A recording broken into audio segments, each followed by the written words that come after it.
Hello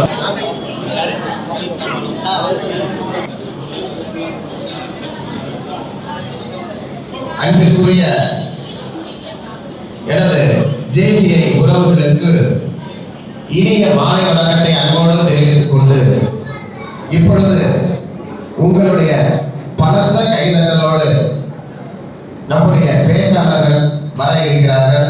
அவர்களை உற்சாகப்படுத்தும் விதமாக நீங்கள் அனைவரும் கைதட்டி பேச்சாளர்களை வரவேற்குமாறு அன்போடு கேட்டுக்கொள்கிறோம்.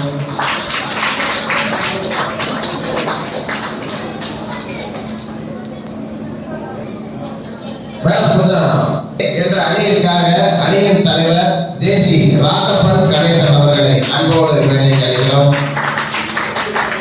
நண்பர்களே என்ற அணியினுடைய தலைவர் மரியாதைக்குரிய சகோதரர் தேசி சிவசாமி அவர்களை உங்களுடைய பலத்த கைதட்டலோடு அன்போடு வேலைக்கு அழைக்கிறோம். பெற்றோர்களே என்ற அணியின் பேச்சாளர்கள் தேசி என் கலைமாணி, ஜேசி கே செந்தில் பிரபு, ஜேசி ஜே ருத்ரபிரியா,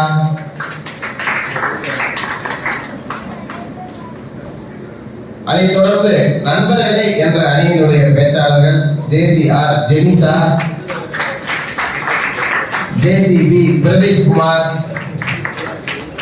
ஜேசி நித்யா சுரேஷ் அவர்களை அன்போடு மேடைக்கு அழைக்கிறோம்.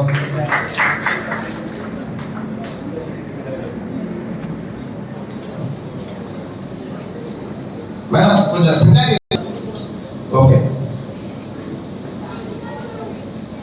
இந்த அருமையான நிகழ்ச்சிக்கு வந்திருக்கும் இந்த அருமையான நிகழ்விற்கு வந்திருக்கும் உங்க அனைவரையும் வருக வருக என வரவேற்பதோடு வந்து ரெண்டு விஷயம் முக்கியம். ஒண்ணு ஆடியோ நல்லா இருக்கணும், ரெண்டாவது ஆடியன்ஸ் நல்லா இருக்கணும். ஏன்னா கடைசியில கேட்கதா கரெக்டா கேட்டுக்கணும். இப்படிதான் ஒரு வேலையில பேசுறதுக்கு போயிருக்கோம், பின்னாடி ஒரு சத்தத்தையுமே காணும், அமைதியா இருந்தாங்க. என்னன்னு தெரியல, இதெல்லாம் கேட்கலன்னு நினைச்சு நான் மெதுவா கேட்டேன், ஏங்க கேக்குதா அப்படின்னு. அங்க ஒரு ஆளு கேட்கல சும்மா பேசு, அதோட விட்டா பரவாயில்ல. படாத முன்னாடி இருந்து ரெண்டு ஆள் எந்திரிச்சு மாடா அங்க கேட்கலையே அங்க போய் உட்காந்துக்கிறோம். ஏன்னா அந்த மாதிரி ஒரு சூழல் இருக்கு. ஏன் கேட்டீங்கன்னா உங்களுக்கு தெரியும், சாலமன் பாப்பையாவுடைய திருப்பூர் சாலமன் பாப்பையான்னு சொல்லிட்டாங்க. ஒரு விஷயத்த ஒரே ஒரு விஷயத்த அது உண்மை. பாவம் அந்த அவருக்கு இதை விட ஒரு சங்கடத்தை ஏற்படுத்தவே முடியாது. அவருடைய மாணவன் தான் அமெரிக்கன் கல்லூரியில அவர்கிட்ட படித்த மாணவன் தான். எங்க அமெரிக்கன் கல்லூரியில அவர் பேராசிரியராக இருந்தார். பட்டிமன்றத்தை பட்டி தொட்டியெல்லாம் கொண்டு போனதல்ல, சாலமன் பாப்பையாவுக்கு ஒரு பெரும் பங்கு இருக்கு. அப்படிப்பட்ட ஒரு சாலமன் பாப்பையாவுடைய மாணவர்கள் நான் சொல்லிக்கலாம். ஒழிய நம்முடைய நண்பர் சொல்லும் பொழுது ரொம்ப சந்தோஷமா இருந்தது. இருந்தாலும் கூட உங்களுடைய எதிர்பார்ப்பை ஈடு செய்ய வேண்டிய ஒரு பெரிய பொறுப்பு சுமையை ஏற்படுத்திட்டு போயிட்டார். உங்களிடம் நான் கேட்பதெல்லாம் ஒரே ஒரு விஷயத்தை, ஏற்கனவே ஞான சம்பந்தம் சொல்லி ஒரு மிகப்பெரிய பட்டிமன்ற பேச்சாளரை நீங்க பார்த்திருப்பீங்க. நடுவரா நிறைய பேசுறாரு. அவர் ஃபர்ஸ்ட் பேசக்கூடிய ஒரு பட்டிமன்ற மேடையில அவர் பேசுவதற்காக எல்லாமே தயாராயிருச்சு. திடீர்னு அவர் காணோம். முதல் மேடையில பேச முடியாம பயந்துகிட்டு வீட்டுக்கு போயிட்டார். அந்த நேரத்தில் அவசரத்துக்கு ஒருத்தர் உட்கார வச்சு பட்டிமன்றத்தை முடிச்சாங்க. அப்ப பேசுவது வந்து எவ்வளவு ஒரு கடினமான விஷயம் பாருங்க. நம்முடைய பிள்ளைகள், நம்முடைய நண்பர்கள் பேச வந்திருக்காங்க. அதனால நீங்க அவங்களுக்கு உற்சாகப்படுத்தும் விதமா அப்பப்ப நீங்க வந்து தங்க தட்டம் வெள்ளி தட்டம் தர வேண்டியதில்லை. உங்களுடைய கைதட்டை வந்து நீங்க அப்பப்ப கொடுத்துக்கிட்டே இருக்கணும். அதுதான் அவங்களை உற்சாகப்படுத்தும். உண்மையிலே நான் ரோட்டில் இருக்கேங்க. ஜேசிஸ் அப்படின்ற ஒரு அமைப்புல நான் ஜாயின் பண்ணேன். லயன்ஸ் கிளப்னு சொன்னா அந்த கண் சிகிச்சை இதை ஞாபகத்துக்கு வரும். கண் சார்ந்த விஷயங்களுக்கு லயன்ஸ் கிளப் சிறந்த ஒரு பங்களிப்பை தரும். போலியோவை ஒழித்தது ரோட்டரி கிளப், எல்லாருக்கும் தெரியும். ஆனால் அடுத்து வரும் தலைமுறைக்கு அறிவு வெளிச்சத்தை விதைக்கக்கூடிய ஒரு அற்புதமான பணியை செஞ்சுக்கிட்டு இருக்கிறது ஜேசிஸ்ங்க. உண்மையிலே சொல்றேன், நான் இந்த அளவு பேசுவதற்கு காரணமே ஜேசிஸ் தான். முன்னாடி எல்லாம் பார்த்தா மைக்க பார்த்தாலே பயமா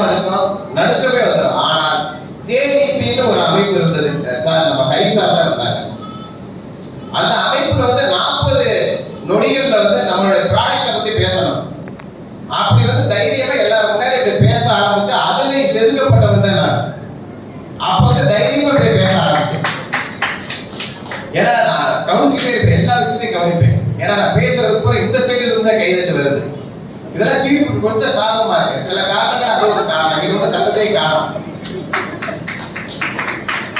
நன்றி. அதனால உங்களுடைய கைதட்டல் தான் அவங்களை ஊக்கப்படுத்தும். நான் வந்து டிவி நிகழ்ச்சிகளை வந்து நடத்திக்கிட்டு இருக்கேன். அதாவது பட்டிமன்ற நிகழ்ச்சிகள், பொங்கல், தீபாவளி போன்ற நிகழ்வுகளை வந்து பட்டிமன்ற நிகழ்ச்சி நடத்திக்கிட்டு இருக்கேன். அந்த நிகழ்ச்சியில கிட்டத்தட்ட இது வரைக்கும் 28-30 பேச்சாளர்களை வந்து நான் அறிமுகப்படுத்தி வச்சிருக்கேன். அதாவது தொலைக்காட்சியிலே நான் 30 பேச்சாளர்களை அறிமுகப்படுத்தி வச்சிருக்கேன். கண்டிப்பாக 31வது பேச்சாளரா இதுல கூட யாராவது ஒருத்தங்க இருக்கலாம். ஏன்னா வருகின்ற சுதந்திர தினத்துக்கு நாங்க வந்து ஒரு பட்டிமன்றம் பிளான் பண்ணியிருக்கோம். அதை கேட்டவுடனே கரிசாருக்கு கொஞ்சம் பயமா இருக்கும். ஸ்பான்சர் பிடிச்சு கொடுங்க, நம்மகிட்ட வந்து உட்காந்துருவாங்க அப்படின்ற மாதிரி. ஏன்னா கரிசார்லாம் பாத்தீங்கன்னா கிட்டத்தட்ட எங்களுக்கு ஜேசிஸ்ல சேர்ந்த ஒரு 6 வருடங்களா நான் பயணிச்சுக்கிட்டு இருக்கேன். அதுல ஒரு அற்புதமான நண்பர் சொன்ன கோச்சுக்கிற பிறகு என்னுடைய ஜேசிஸ் உறவுன்னு சொல்லலாம். ஏன்னா நண்பருக்கு அடுத்து நண்பரை தாண்டி ஒரு உறவு. ஜேசிஸ்ல மட்டும்தான் மாப்பிள்ள மச்சான் பழகிறது, ஒரு உறவு முறையோட பேசுறது ஜேசிஸ்ங்க. அதை என்னால மறக்கவே முடியாது. நான் ரோட்டில இருக்கேன், அண்ணே இந்த கடை போன அண்ணா, மதுரை பாணியில அண்ணேன்னு சொல்றது, இங்க ஊர் பாணியில அண்ணான்னு சொல்றதோட சரி. ஆனா இங்க மாப்பிள்ள மச்சான், அண்ணே தம்பி பங்காளின்னு பழகிறது ஜேசிஸ்ல தான். அப்ப நட்பை தாண்டி ஒரு உறவை தருவது நம்ம ஜேசிஸ் தான். அதுக்காண்டி அவங்களுக்கு உண்மையிலே ஜேசிஸினுடைய ஒரு உறுப்பினர் என்பதில் நான் பெருமை அடைகிறேன். பிஎன்ஏல இருக்கேன், ஜேசிஸ்ல இருக்கேன், ரெட் கிராஸ்ல இருக்கேன், ரோட்டரியில இருக்கேன். எல்லா தமிழ் சங்கத்துல இருக்கும், எல்லா அமைப்புகளில் இருந்தாலும் எங்களுக்கு ஒரு திருப்தியையும் பெருமிதத்தையும் தரக்கூடிய ஒரு அமைப்பு வந்து ஜேசிஸ் அமைப்புங்க. அதற்காக நன்றியை தெரிவித்துக் கொண்டு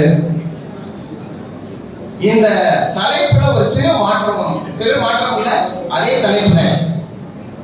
இளைஞர் தலைமுறையின் வளர்ச்சிக்கு பெரிதும் துணையாக இருப்பது பெற்றோர்களா நண்பர்களா? அதுல சில வாய்ப்புகள் உங்களுக்கு தரும். பெற்றோர்களா அப்படின்ற இடத்துல குடும்பமானு கூட நீங்க வச்சுக்கலாம். பெற்றோர்கள் மட்டும் சொல்ல வேண்டியதில்லை, குடும்பமானு சொல்லி குடும்பத்தை நீங்க எடுத்துக்கலாம். அதே மாதிரி இந்த சைடு பெற்றோர்கள், இந்த சைடு நினைக்கிறேன் பெற்றோர்கள் வந்து குடும்பத்தை நீங்க எடுத்துக்கோங்க. நண்பர்களே என்று சொல்லக்கூடிய இந்த அணியில வந்து பாத்தீங்கன்னா சமூகத்தை எடுத்துக்கலாம். சமூகம் சார்ந்து நீங்க வந்து நண்பர்களை பத்தி பேசலாம், ஒரு ஆசிரியரை பத்தி பேசலாம், சமூகத்தை பத்தி பேசலாம். ஏன் ஜேசிஸ்னாலே முன்னேறி இருக்கேன்னு சொல்லி ஜேசிஸை பத்தி பேசலாம். ஏதோ ஒரு ஆன்மீகவாதி, அரசியல்வாதி, ஒரு அரசியல் தலைவர், ஒரு சுதந்திர போராட்ட தலைவர், எதெல்லாம் நீங்க பேசலாம். ஏன்னா ஒரு ஸ்பேஸ் கொடுக்கலாம் அப்படின்றதுக்காண்டி இது எல்லாமே நீங்க வந்து ஒரு சுவராசியமான ஒரு நல்ல நகைச்சுவையான பட்டிமன்றத்தை நீங்க நடத்தி தரணுன்றதுக்காண்டி நாங்க உங்களுக்கு கொடுக்கப்பட்ட வாய்ப்பு. நிச்சயமாக நம்முடைய பேச்சாளர்கள் இத்தனை தடைகளை கடந்து, இத்தனை போட்டிகளை கடந்து இந்த நிலைக்கு வந்துட்டீங்க. நீங்க அனைவரும் வந்து இன்னும் சிறப்பா பேசணும், சிறப்பா பேசி அடுத்தடுத்த இடத்துக்கு போனோம். நிச்சயமாக 2 அணியில் ஒரு அணி வெற்றி பெற்ற அணியாக நீங்க வரணும்னு சொல்லி ஒரு நடுவராக என்னுடைய அன்பான நன்றிகளை தெரிவிக்கிறேன். பொதுவாக குடும்பம் எடுத்துக்கிட்டா பெற்றோர்கள் மட்டும் சொல்ல முடியாது, அந்த மனைவின்ற ஒரு முக்கியமான விஷயம் இருக்கு பார்த்தீங்களா, அதை நம்ம பார்க்க வேண்டியது இருக்கு. எல்லோருடைய வெற்றிக்காக மனைவிதான் அப்படின்னு சொல்லி நான் பேசலாம், பேசாமே போலாம் தைரியமா. ஏன்னா என் மனைவியை கூட்டிட்டு வரல. ஒருவேளை எனக்கு இருக்கிற யாருமே என் மனைவிக்கு நண்பராகவும் இல்லை, இதாகவும் இல்லை. ஒரு அந்த மனைவியால் சிறப்படைகிறோமா அப்படின்னு பார்த்தோம்னா அது எந்த அளவுக்கு சொல்லி நம்ம தலைவர் சிரிக்கும் போதே தெரியுது. ஒரே ஒரு விஷயத்த சொல்றேன். என்னுடைய மனைவியெல்லாம் பாத்தீங்கன்னாங்க பெற்றோர்களையும் பேசுறேன் பாத்தீங்களா. என்னுடைய மனைவி அவங்க அம்மா வீட்டுக்கு போனா முழுசா சந்திரமுகி ஆட்டம் அவங்க அம்மா முழுசா இறங்கிருப்பாங்க என் சம்சாரம் மேல. அவங்க வரும்பொழுதே சண்டை போடுற மாதிரி வருவாங்க. கிட்டத்தட்ட 3 நாளைக்கு வேப்பில் அடிச்சுட்டே வரட்ட மாதிரி இருக்கும். அப்படிப்பட்ட ஒரு நிலை இருக்கு. எந்த ஒரு விஷயத்தையுமே வந்து ரொம்ப சாதாரணமா நம்ம பேசிட முடியாது. ஒரு சாதாரண விஷயங்க, ஒரு நாள் வீட்டுக்கு போன ஃபுல்லா கரெக்ட் ஆஃப் ஆயிடுச்சு, இருட்டா இருக்கு, கதவை திறக்கணும். பாக்குறேன், என்னுடைய மனைவிட்ட சொல்றேன் கதவை திற, நான் வந்து அந்த லைட் அடிச்சு பிடிச்சுக்கிறேன்னு சொல்லி இந்த செல்லுல லைட் அடிச்சு பிடிச்சுக்கிட்டு கதவை திற அப்படின்னு திறந்துக்கிட்டே இருக்கு. திறக்க முடியல, என்னென்னமோ பாடுபடுது. நான் கரெக்டா அடிக்கிறேன், திறக்க முடியல. எனக்கு கோபமாயிடுச்சு, கூட நான் திறக்கிறேன். அவன் நீ எப்படி இந்த லைட் எப்படி அப்படின்ட்டு வைக்க டமக்கன் திறந்துருச்சு. எனக்கு வந்துச்சே கோபம், இதை கூட திறக்க தெரியலையா அப்படின்னு திட்டலாம வாய் எடுக்கிறேன். அதுக்குள்ள முந்திக்கிட்டே சம்சாரம் சொல்லிட்டேன், இந்த லைட்டை ஒழுங்க உங்களுக்கு பிடிக்க தெரியுதா இவங்க லைட்டை பிடிச்சதுனாலதான் எங்களால திறக்க முடிஞ்சது. அப்படிப்பட்ட மனைவிகள்னால எந்த அளவுக்கு இளைய தலைவர் வரை நல்ல நிலைக்கு வரப்போகுதுன்றத நம்ம குடும்பத்தை பத்தி பேசுறதுக்கு இப்ப சொல்ல போறாங்க. நிச்சயமாக அவங்க சொல்லுவாங்க. இதாவது பரவாயில்லைங்க, இதாவது பரவாயில்ல. நைட்டு 12 மணிக்கு என்னுடைய மனைவி ஃபுல் மேக்கப்ல எதிர்த்து உட்கார்ந்து இருக்கா. நான் தூங்கிட்டு முடிச்சு பார்க்கிறேன், பேயாட்ட அப்படியே ஃபுல் மேக்கப்ல உட்கார்ந்து இருக்கா. நான் கேட்கிறேன், ஏமா நைட்டு 12 மணி இன்னி நேரத்துல போய் இவ்வளவு மேக்கப்ல உட்காந்துருக்கிய அப்படின்னா, போங்க என் கஷ்டம் உங்களுக்கு என்ன தெரியும். நான் வந்து ஃபுல் மேக்கப்ல இருக்கும்போது பேசலாம் பண்ணி வச்சுட்டேன். இப்ப ஒரிஜினல் மூஞ்சியை காமிக்கிறேன், ஓபன் பண்ணவே முடியல.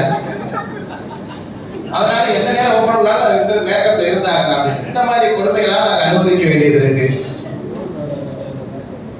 ஒரு கணவன்கிட்ட மனைவி சொல்றா, ஏங்க ரொம்ப அப்பாவியே கேட்பாங்க. நம்ம நம்பிடக்கூடாது.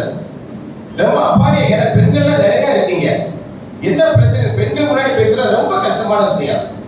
பொய் சொன்னா ஈஸியா கண்டுபிடிச்சிருவீங்க, உண்மையும் சொல்ல முடியாது, நம்பவும் மாட்டீங்க.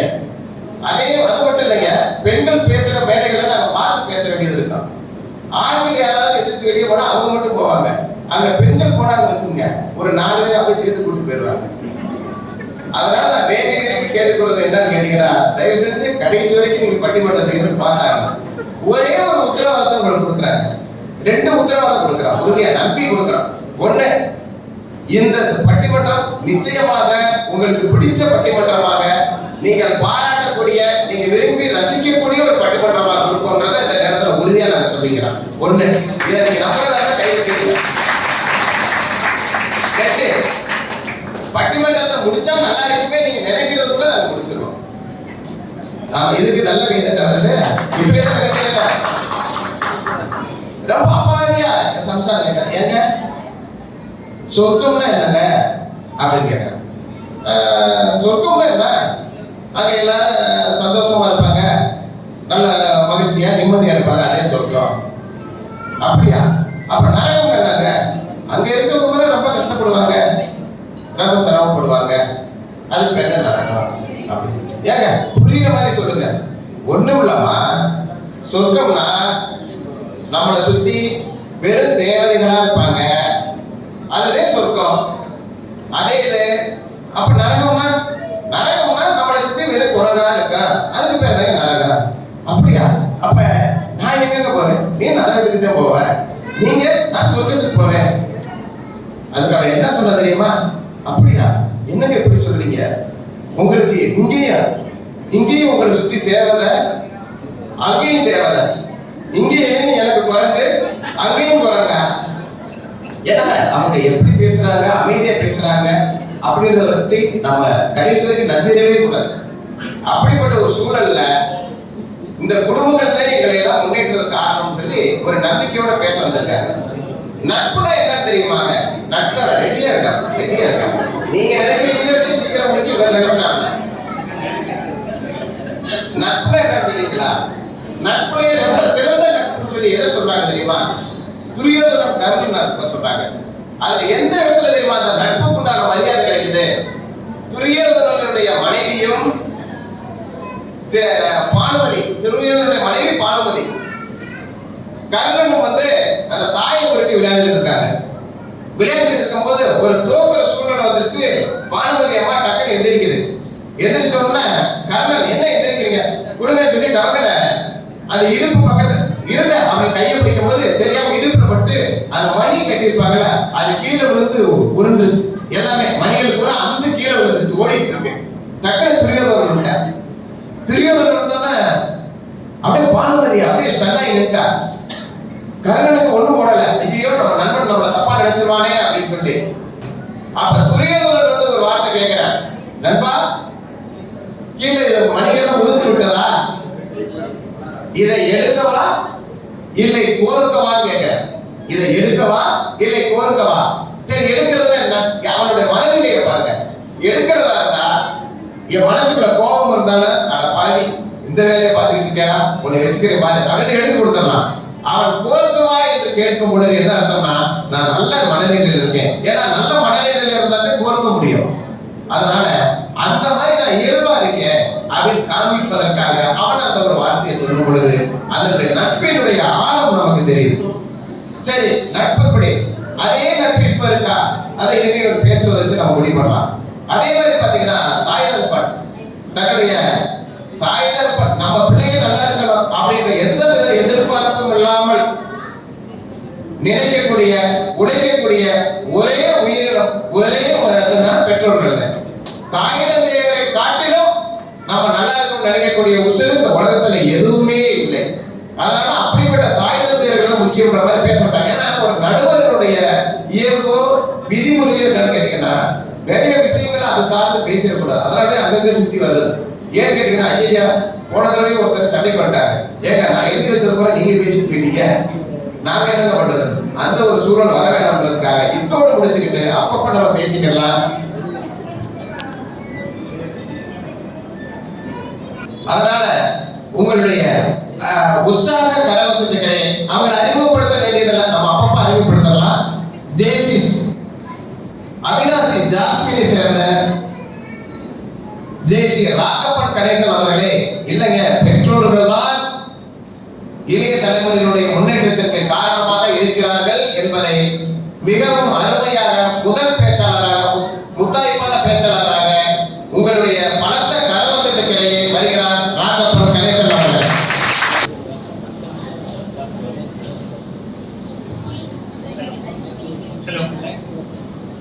ஆதிமுதலாம் தீண்டி ஆதாம் இவன் தோன்றி என் மும்மொழியின் மூத்த மொழியாம் தமிழ் மொழிக்கு வணக்கத்தை தெரிவித்துக் கொள்கிறேன். ஆல்மோஸ்ட் டாபிக் வந்து பார்த்தீங்கன்னா கொஞ்சம் ஈஸியாக இருக்குமோ அப்படின்ற மாதிரி ஒரு 2 நாளைக்கு முன்னாடி நேற்று நடுவர்கிட்ட கால்பட்ட வரைக்கும் தோணிட்டு இருந்தது. சரி, அவங்க தான் மெனக்கிடணும் அப்படின்னு. நேற்று நடுவர்கிட்ட ஃபோன் வந்தோடனே சரி ரைட்டு எக்ஸ்ட்ரா பாயிண்ட் கிடச்சிச்சு அவங்களுக்கு ஒரு பிளானோட தான் வந்தோம்.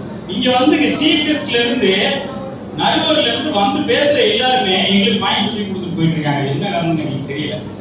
சிம்பிளாக சொல்லணும்னா சிலருக்கு நன்றி சொல்லணும் அப்படின்ற ஒரு விஷயம் நாங்கள் பிளான் பண்ணியிருக்கோம். என்ன அப்படின்னா, இந்த இடத்துல வாய்ப்பு கொடுத்ததுக்கு ஜேசி நண்பர்களுக்கு நான் நன்றி சொல்லிக்கிறேன். நோட் பண்ணிக்கோங்க, ஜேசி நண்பர்களுக்கு தேங்க்ஸ் சொல்லிக்கிறேன். 2வது ஜேஐவி நண்பர்களுக்கு நான் தேங்க்ஸ் சொல்லிக்கிறேன். இங்கே வந்திருக்கக்கூடிய நண்பர்கள் அனைவருக்கும் நான் வந்து நன்றியை தெரிவிச்சுக்கிறேன். என்ன காரணம் தெரியுமாங்க, இந்த நண்பர்கள் எல்லாம் நம்ம கூட வருவாங்க, ஆனா இந்த இடத்துல நிற்கக்கூடிய வாழ்க்கை சூழ்நிலையை எனக்கு உருவாக்கி கொடுத்தது யாருன்னா என் குடும்பம் தான். இன்னைக்கு இருக்கக்கூடிய சூழல்ல ஒட்டுமொத்தமா எடுத்துக்கிட்டோம்னா, இப்போ ஐயா வந்து மனைவியை பத்தி சொன்னாங்க. உங்க வீட்டுல மட்டும் இல்லை, எல்லா வீட்லயும் இப்படிதான். இந்த சொல்லுவாங்கல்ல யதார்த்தமா, இப்ப எங்க வீட்டுக்கெல்லாம் கூட்டு போனோம் வைங்களா, வைஃப எல்லாம் இங்கதான் பேச முடியும். எங்க அம்மாவோட ஏதாவது ஒரு சண்டை ஆயிடும். எங்க அம்மா என்னடா இப்படி, அவங்க அம்மா வீட்டுக்கு போனாலே 2 நாள் சண்டை விட்டுருவாங்க. இதுல எங்க உங்க வீட்டுக்கு வந்து இப்படி சண்டை விடாம இப்படி இருக்கு, அந்த மாதிரி சூழ்நிலை தான் போய்கிட்டு இருக்கு. அதனால எல்லா மனைவியும் பெற்றவங்க வீட்டுக்கு போனா இப்படித்தான் இருக்கும், அதை நம்ம மாற்றிக்கவே முடியும். 2வது வந்து நடுவர் ஒரு ரெக்வஸ்ட் வச்சாங்க, இங்க வந்திருக்கிறவங்க முழுசா இருங்க அப்படின்னு. கண்டிப்பா இருப்பாங்க. ஏன் தெரியுமா, இங்க வந்திருக்கிறவங்க எல்லாருமே குடும்ப உறுப்பினர்கள். இங்க இருக்கிறவங்கள பாதி பேர் நண்பர்களா பின்னாடி வரும், மச்சான் பேசிட்டு ஒரு 5 நிமிஷம் கடைசி ஜாயின் பண்ணிக்க இப்படின்னு போகக்கூடிய சூழ்நிலை இருக்கும். இங்க போக முடியாது. ஏன்னா நம்மளை ஊக்கப்படுத்துறதுக்கும் அடுத்த கட்டத்துக்கு கொண்டு போறதுக்கும் குடும்ப உறுப்பினர்களுக்கு தான் அந்த உணர்வு அப்படிங்கிறது முதல்ல வரும். அது நம்ம இல்லைன்னு சொல்ல முடியாது. ஏன்னா அவங்க தான் நம்ம கடைசி வரைக்கும் இருப்பாங்க. ஏன்னா இங்க போஸ்டிங் வந்தோடனே பார்த்தேன், எனக்கு பாதி எல்வோ வந்து ஃபேமிலி வச்சு தான் ரன் ஆகிட்டு இருக்கு. நம்ம விபி மேனேஜ்மெண்ட் விபி ட்ரைனிங் வரிசையா போட்டிருப்பாங்க, பாதி இல்லாம வந்து ஃபேமிலி மெம்பர்ஸ் வச்சு தான் ரன் ஆகிட்டு இருக்கும். என்ன காரணம், வந்தோடனே பார்த்த ஹோஸ்டிங் கூட பார்த்தோம், அவங்க ஃபேமிலி மெம்பர்ஸ் குட்டீஸ்ல இருந்து எல்லாருமே சேர் ஆர்கனைஸ் பண்ணிட்டு இருக்காங்க. அதுலயே நமக்கு தெரிஞ்சு ரைட், ஓகே ஃபேமிலி தான் முதல்ல சப்போர்ட் பண்ணணும் அப்படிங்கிறது மாற்றுக்கிறது எல்லா ஹோஸ்டிங்கும் கொடுப்பாங்க. 2வது விஷயம், இன்னைக்கு வந்து அழகா சொல்லலாம், வைபவ் சூரியவன்சி சொல்லி ஒரு பையன், 14 வயசு பையன், இன்னைக்கு வந்து ஐபிஎல் வந்து மிகப்பெரிய சாதனை படிக்கிறான். 14 வயசுல நீங்க என்ன தெரியும் அப்படின்றதெல்லாம் நம்ம நிறைய யோசிச்சு பார்க்கணும். அந்த பையன் வந்து ஒரு சமூக கட்டமைப்பு உள்ள என்ன போல ஸ்கூல் படிக்கிற பையன், அவன் ஸ்கூலுக்கே ஃபுல் டைம் போறது கிடையாது. இப்போ கிரிக்கெட்னு இருக்கான். இன்னைக்கு அவனோட ஃப்ரெண்ட்ஸ் யாருன்னு பாத்தீங்க அப்படின்னா, எம்எஸ் தோனியில இருந்து ஜெய்ஸ்வால் வரைக்கும் நீ கையை பிடிச்சி அவனை கொண்டு போயிட்டு இருக்காங்க அந்த கிரிக்கெட் உலகத்துக்குள்ள. அவன் சாதிச்சதுக்கு அப்புறம் பேட்டி கொடுக்குறான். என்ன அப்படின்னா, இந்த சாதனையை அடைஞ்சதுக்கு அப்புறம், இந்த அடையாளம் எனக்கு கிடைச்சதுக்கு அப்புறம் இந்த இந்தியன் பிளேயர்ஸ் எல்லாம் எனக்கு முன்னாடி அங்கீகாரத்தை கொடுக்குறாங்க. இந்த அடையாளத்தை அடைகிறதுக்கு என்னோட அப்பாவும் அம்மாவும் பண்ண தியாகம் என்ன அப்படிங்கிற ஒரு விஷயத்தை வந்து தெளிவா சொல்லியிருக்காங்க. இன்னைக்கு வளர்ச்சி அப்படிங்கிறது எங்க உருவாகுது அப்படின்னு நம்ம கண்டிப்பா புரிஞ்சுக்கணும். என்ன அப்படின்னா, இன்னைக்கு சமூகத்துல ஒரு ஜெயிச்சதுக்கு அப்புறம் இன்னைக்கு கூட 1000 பேர் வரலாம். இந்த எக்ஸாம்பிள் சொல்லணும் அப்படின்னா, ஒரு விதை மண்ணுக்குள்ள போட்டோன்னு முளைச்சிடாருங்க. அந்த விதை வந்து அந்த மண்ணுக்கு தகுதியானதா, அதுக்கு உண்டான தண்ணியில இருந்து உரம் வரைக்கும் இன்னைக்கு வளர்த்து கொண்டு வந்தோடனே அதுல அழகழகா வந்து பழங்கள் காய்ச்சி தொங்குதுன்னு வைங்களேன். இந்த சமூகம் சுத்தி நிற்கும். என்ன நிற்கும் தெரியுமா? பழம் அழகா இருக்கு. அதான் ஜேசி சொன்னாங்க பாத்தீங்களா, அதே மாதிரி தான் இந்த ஜேசியில இன்னைக்கு வாய்ப்பு கிடைச்சி இன்னைக்கு உருவாகும் அப்படின்னா அதுக்கு உண்டான தகுதிகளை வளர்த்துக்கிட்டு இன்னைக்கு வந்து நிற்கும் இல்லைங்களா. இந்த தகுதிகள் எங்க இருந்து ஆரம்பிக்குது அப்படின்னா குடும்பத்துல இருந்து ஆரம்பிக்குது. அதுக்கு தான் சீஃப் கெஸ்ட் ஐயா சொன்னாங்க, எங்களுக்கு சப்போர்ட் ஒரு பாயிண்ட் சொல்லிட்டு இருக்காங்க பவன் சிங் ஐயா. பெற்றோர்கள் வந்து குழந்தைகளை ஜேசிஸ் அனுப்புங்க அப்படின்னு சொல்லி அதை இன்னைக்கு கரெக்டா ஹரின்னு வச்சிருக்காங்க. இன்னைக்கு நிக்கில் வந்து எல்லா இடத்துலயும் உள்ள வராங்க. பெற்றோர்கள் இந்த வயசுல குழந்தைகளை எங்க அடையாளப்படுத்தணும், எங்க அங்கீகாரப்படுத்தணும் அப்படிங்கிறதுல நீங்க தெளிவா இருக்காங்க.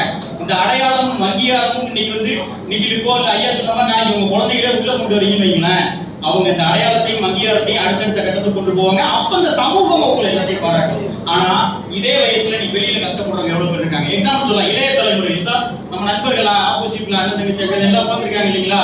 இன்னைக்கு இவங்களோட சாதனை ஜெனிஷா ராஜ்குமார் 28 வயசுல இன்னைக்கு காலேஜ் ப்ரொஃபசர், ஒரு கிளப்போட செக்ரட்டரி உட்கார்ந்துருக்காங்கன்னா அவங்க அப்பா அம்மா வச்ச நம்பிக்கை ஒரு பொண்ணாடி வீட்டுக்குள்ள போய் சாதிச்சிருவா. அதே மாதிரி தம்பி இன்னைக்கு வந்து அக்கௌண்ட்ஸ்ல ஒரு பெரிய விஷயம் சாதிச்சிட்டு இருக்காங்க, ஒரு கம்பெனி நடத்துறாப்ல. இந்த வயசு பையன் இன்னைக்கு வந்து போதைப் பொருளுக்கு அடிமையாகி பேப்பர்ல வந்துட்டு இருக்காங்க. அப்ப இந்த சமூகம் தான் அவங்க கூட இருக்கு. பெற்றோர் காட்டுற வழிகாட்டுதல் அப்படிங்கிறது ஒரு குழந்தைய அடுத்த கட்டத்துக்கு கொண்டு போகக்கூடிய எண்ணத்தை விதைய இந்த வயசுல உருவாக்குச்சு அப்படின்னா, ஏன்னா அந்த சமூக கட்டமைப்பு எந்த வயசுல உள்ள வருதுன்றதை நம்ம கண்டிப்பா புரிஞ்சுக்கணும். சோ ஆரம்பம் அப்படிங்கிறது எங்க தொடங்குது? விழுந்தவனுக்கு தான் எழுச்சியை பத்தி தெரியும். வளர்ச்சி அப்படிங்கிறது தோத்தவன்ட்ட போய் கேட்டு பாருங்க. இவங்க சொன்ன மாதிரி நீ ஜேசி பிசினஸ் எல்லாமே இருக்கலாம். கடைசியா ஐயா சொன்னாரு, ஞானசம்பந்தம் ஐயா ஃபர்ஸ்ட் பேசின ஸ்டேஜ்ல ஏதாச்சும் அப்படின்னு நேரா வீட்டுக்கு போனாரு.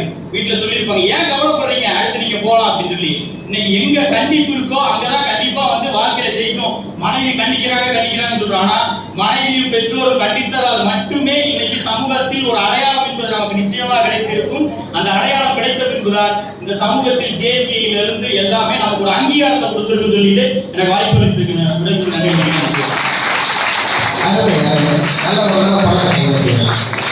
நல்ல எல்லா குடும்பத்திலையும் சண்டை வரவே செய்து சகஜமே சொன்னாங்க. ஏன்னா சமாளிக்கிறதுக்கு ஒரு திறமை வேணுங்க. டெய்லி வந்து வீட்டுக்காரர் தண்ணி அடிச்சுக்கிட்டே வர்றாரு. பொறுத்து பார்த்த சம்சாரத்துக்கு பயங்கர டென்ஷன் ஆகி போச்சு, கோபம் ஆகி போச்சு. வழக்கம் போல தண்ணி அடிச்சுட்டு வர்ற. ஏன்னா எப்படி சமாளிக்கிற, சண்டை வராம சமாளிக்கிறதுக்காண்டி தண்ணிக்கு சொல்றேன். தண்ணி அடிச்சுட்டு வராங்க. உடனே சம்சாரம் கேட்குது, ஏங்க டெய்லி தண்ணி அடிச்சுட்டு வர்றீங்களே, இப்படியா இப்படி காசை கையாக்குறீங்களே, இதெல்லாம் நியாயமா அப்படின்னு இருக்கு. உடனே அவங்க சொல்லியிருக்கேன், நீ மட்டும் மேக்கப் பண்ற, மேக்கப் பார்த்தது போய் அந்த மேக்கப் இந்த கடவுட்ட எவ்வளவு ரூபா ஆகுதுல, நீங்க மட்டும் மேக்கப் பண்றீங்க அப்படின்னு இருக்காங்க. உடனே அது சொல்லிருக்கு, ஏங்க மேக்கப் எங்களுக்காண்டியா பண்றோம், உங்க கண்ணுக்கு நாங்க அழகா தெரியணுன்றதுக்காண்டி தாங்க நாங்க மேக்கப் பண்றோம். நம்ம போன அடியே நீ வேற, நான் தண்ணி அடிச்சுட்டு வந்தாங்க நீ என் கண்ணுக்கு அழகாவே தெரியற. ஏன்னா சமாளிக்கிற திறமை இருந்தா எதிர்கிட்ட சண்டை வராது. அதனால சண்டையை பத்தி கவலைப்படாதீங்க. ஒரு தலைவரா மிக அழகா பேசியிருக்காங்க. ரத்தன சுருக்கமா கொடுக்கப்பட்ட நேரத்துல ரொம்ப அழகா பேசியிருக்காங்க. ஒரே விஷயம் தாங்க, ஒரே விஷயம் தான். அவர் சொன்ன ஒரு விஷயத்தை நம்ம மனசுல வச்சுக்கிட்டாலே இப்பவே தீர்ப்பு அவருக்கு வழங்கிடலாம். ஜெயிச்ச பின்னாடி கொண்டாடுவதற்கு இந்த நண்பர்களும் சமூகமும் வருவார்கள். ஆனால் தோத்துட்டா தூக்கி குப்பையில போட்டுருவாங்க. ஆனா ஜெயிச்சாலும் தோற்றாலும் நான் உன் கூட இருக்கிற கடைசி வரை வரக்கூடிய ஒரே ஒரு விஷயம் என்னன்னு கேட்டீங்கன்னா, அது தாய் தந்தையர் நம்முடைய குடும்பத்தை கடைசி வரைக்கும். இந்த ஒரு விஷயம் ரொம்ப அழகா சொல்லிட்டாங்க. உண்மைங்க, அது நல்லா வந்துட்டா சூப்பர்பா அப்படி இப்படிப்பாங்க. கொஞ்சம் எப்படித்தேன் அதோட மறந்துடுவாங்க. ஒருத்தர் நல்ல இதுல இருக்கேன்னா பேப்பர்ல வர டிவியில வர எல்லாம் வந்துட்டே இருக்காங்க. ஏதோ ஒரு சின்ன விஷயம் சொன்னா அதோட அவரை தூக்கி வீசிடுவாங்க. ஆனால் குடும்பம் அப்படி இல்லைங்க. கடைசி வரைக்கும் வந்தாங்க. நாங்க இருக்கோம்டா, தைரியமா ஓடு, நீ கண்டிப்பாக வெற்றி கோட்டை எட்டி பிடிக்கும் கெட்டிக்காரன் சொல்லி நம்மளை சுட்டி காட்டி நம்மளை ஜெயிக்க வைக்கக்கூடியவர்கள் பெற்றோர்கள் தான், குடும்பம் தான் என்ற அருமையா பேசி முடிச்சிருக்காங்க. 5 நிமிஷத்துல இல்லை நண்பர்கள் தான் என்று பேசுவதற்காக என்னுடைய அருமை நண்பர் சகோதரர் திருப்பூர் மெட்ரோவை சார்ந்த தலைமை உரையாற்றுவதற்காக நண்பர்களை என்பதற்காக ஜேசி சிவசாமி அவர்களை உங்களுடைய பணத்த காரண சொல்லுங்களை அன்போடு